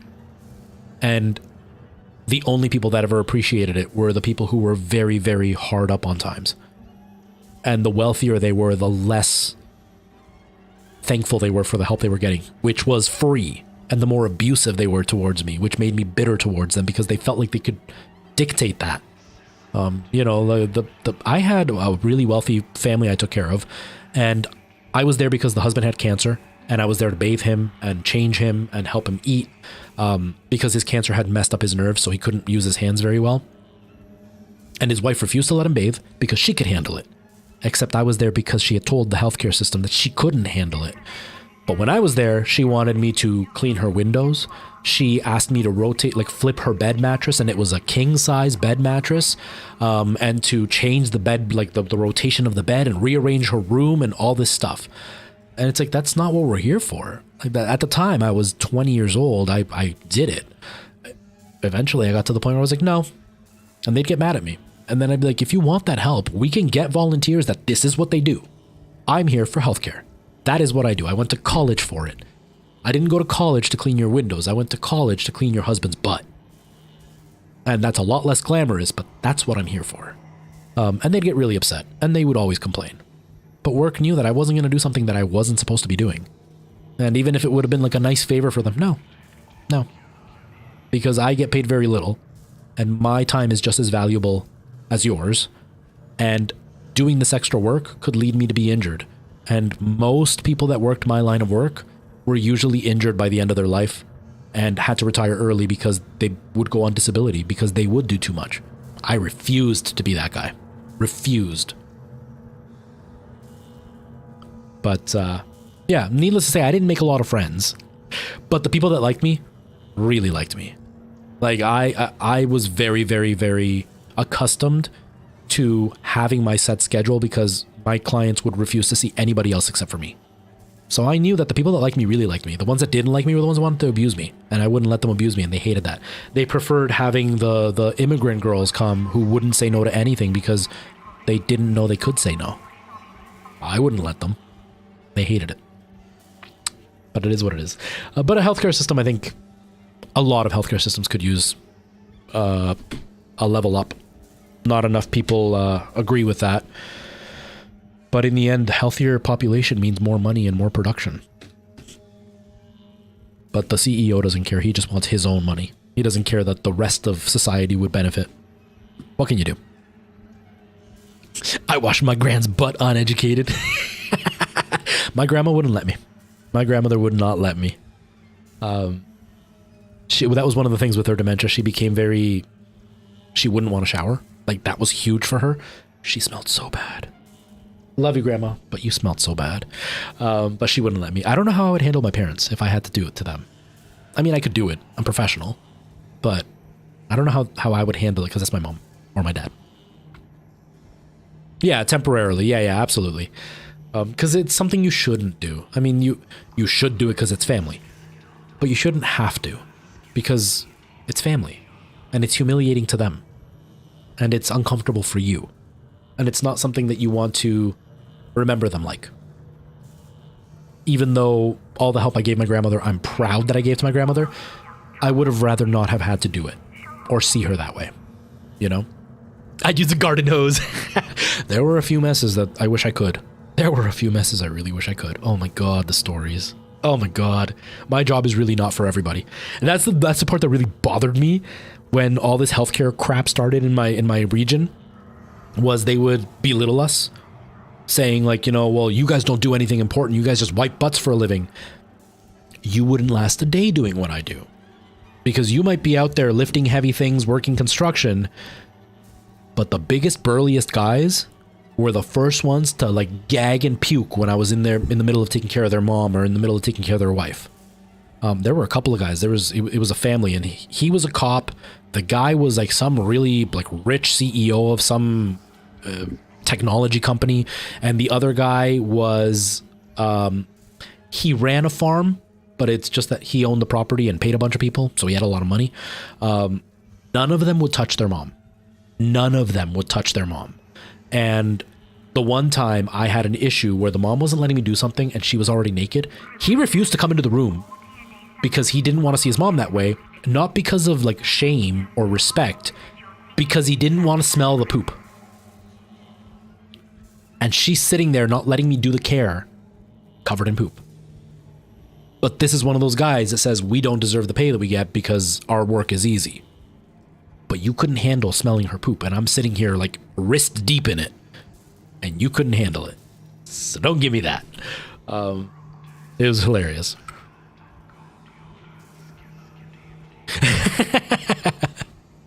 Absolutely. Oh, dude, you have no idea, Bitsy. You have no idea. I'm very germophobic. Not like clinically germophobic, but like germs really gross me out, like severely. And one time there was a guy that I had been taking care of for like a year. This is the last story, and then I gotta go. There's a guy I was taking care of for about a year. Never had to do anything with him. He would shower himself and everything, but he had dementia, so he would forget what he was doing. So I'd be standing outside of the shower, and I would just cue him. I'd be like, okay, don't forget to wash your hair. Then I'd hear him washing his hair. And then I'd be like, do you want me to wash your back? And he would turn his back, and I'd wash his back. And like, I was just there to cue him for safety. Because he was with it enough that he wouldn't let his wife do it. And then the one day, after a year of taking care of this guy, I ran out of gloves, and I needed to go to the office to get more gloves from work. But they didn't open until 9, and my visit was at 8 o'clock with this guy. So I went to do the visit because I'm like, I never do anything except for wash his back, so I don't need gloves for that. I'd prefer to use gloves, but I don't need them. Little did I know that day he got food poisoning the night before, and he had pooped himself in the bed. And so his wife was just waiting for me. He was covered from neck to toe in poop. And I'm not talking like a couple of smudges. I'm talking like a mud bath level. And I had to clean him off with no gloves. It was so gross. It was horrible. Oh my God. It took everything in me not to show it in my face, because one of the things I prided myself in, it was not reacting with what I was doing, because I didn't want to make them feel worse than they already did. But oh my God, I was already grossed out, but then you add the smell and stuff. I was like trying so hard not to gag, trying to joke with him, while the whole time going, oh my God, oh my God, oh my God, oh my God, please, just let's get this over with so I can go get, like, I gotta get changed. I gotta wash my hands. I gotta wear like 5 pairs of gloves for everybody else. I don't even want to eat for the rest of the day. Oh man. Mind you, now that you said that you're not eating, I could literally go through that mess and then go straight to lunch, because I got so used to it.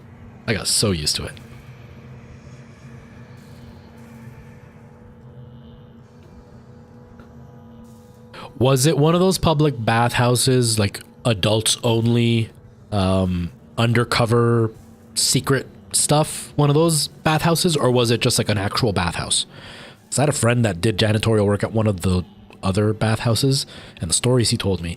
And it wasn't that it was any grosser technically than what I was dealing with, but it was what it meant.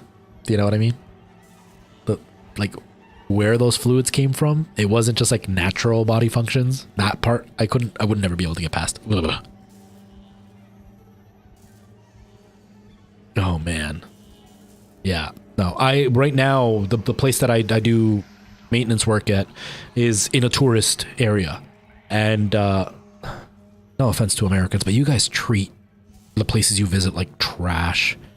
Because I literally work 15 minutes down the road that is no longer a tourist area at the exact same company, and their store is always immaculate. It's dirty, but dirty at a regular level. But the one that the Americans visit, there's seeds all over the floor. Every day I find poop on some new place. There's gum spit right on the floor. Used toilet paper just thrown to the floor instead of in the toilet or in the garbage. A few days ago, Alana went to work and somebody had vomited in the sink and clogged the sink and then continued to vomit. So they had a puddle of puke in the sink. Or they'll clog the toilet and it'll overflow with poop everywhere and they just won't tell anybody it happened.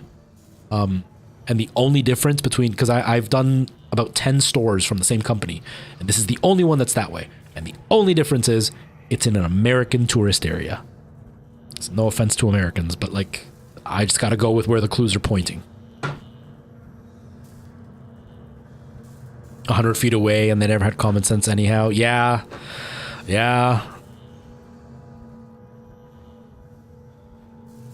We have a flyer now. Do not stand on the toilet. Oh my God. Yeah, they had to put a sign in that bathroom, in the staff bathroom too, but they had to put a sign in that bathroom basically saying like, we're not your mother. If there's an issue, just let the staff know so we can take care of it. We're not going to walk in and surprise ourselves with this. Oh, Bitsy, that's horrible. I haven't had that experience. But oh my God, that's horrible. People just are disrespectful when it's a public place. And ladies, what is up with you? Guys are renowned for being gross, but the women's bathroom is always twice as bad as the men's bathroom on any given day. Any given day. The toilet seat, always covered in pee. The floor, always covered in pee. Always. There is never a day that I don't find pee in that bathroom on the floor. And the amount of times that I've found like blood on the sink or like used toilet paper on the floor, it's always the women's bathroom with the used toilet paper on the floor. What is up with you guys? Holy jeez.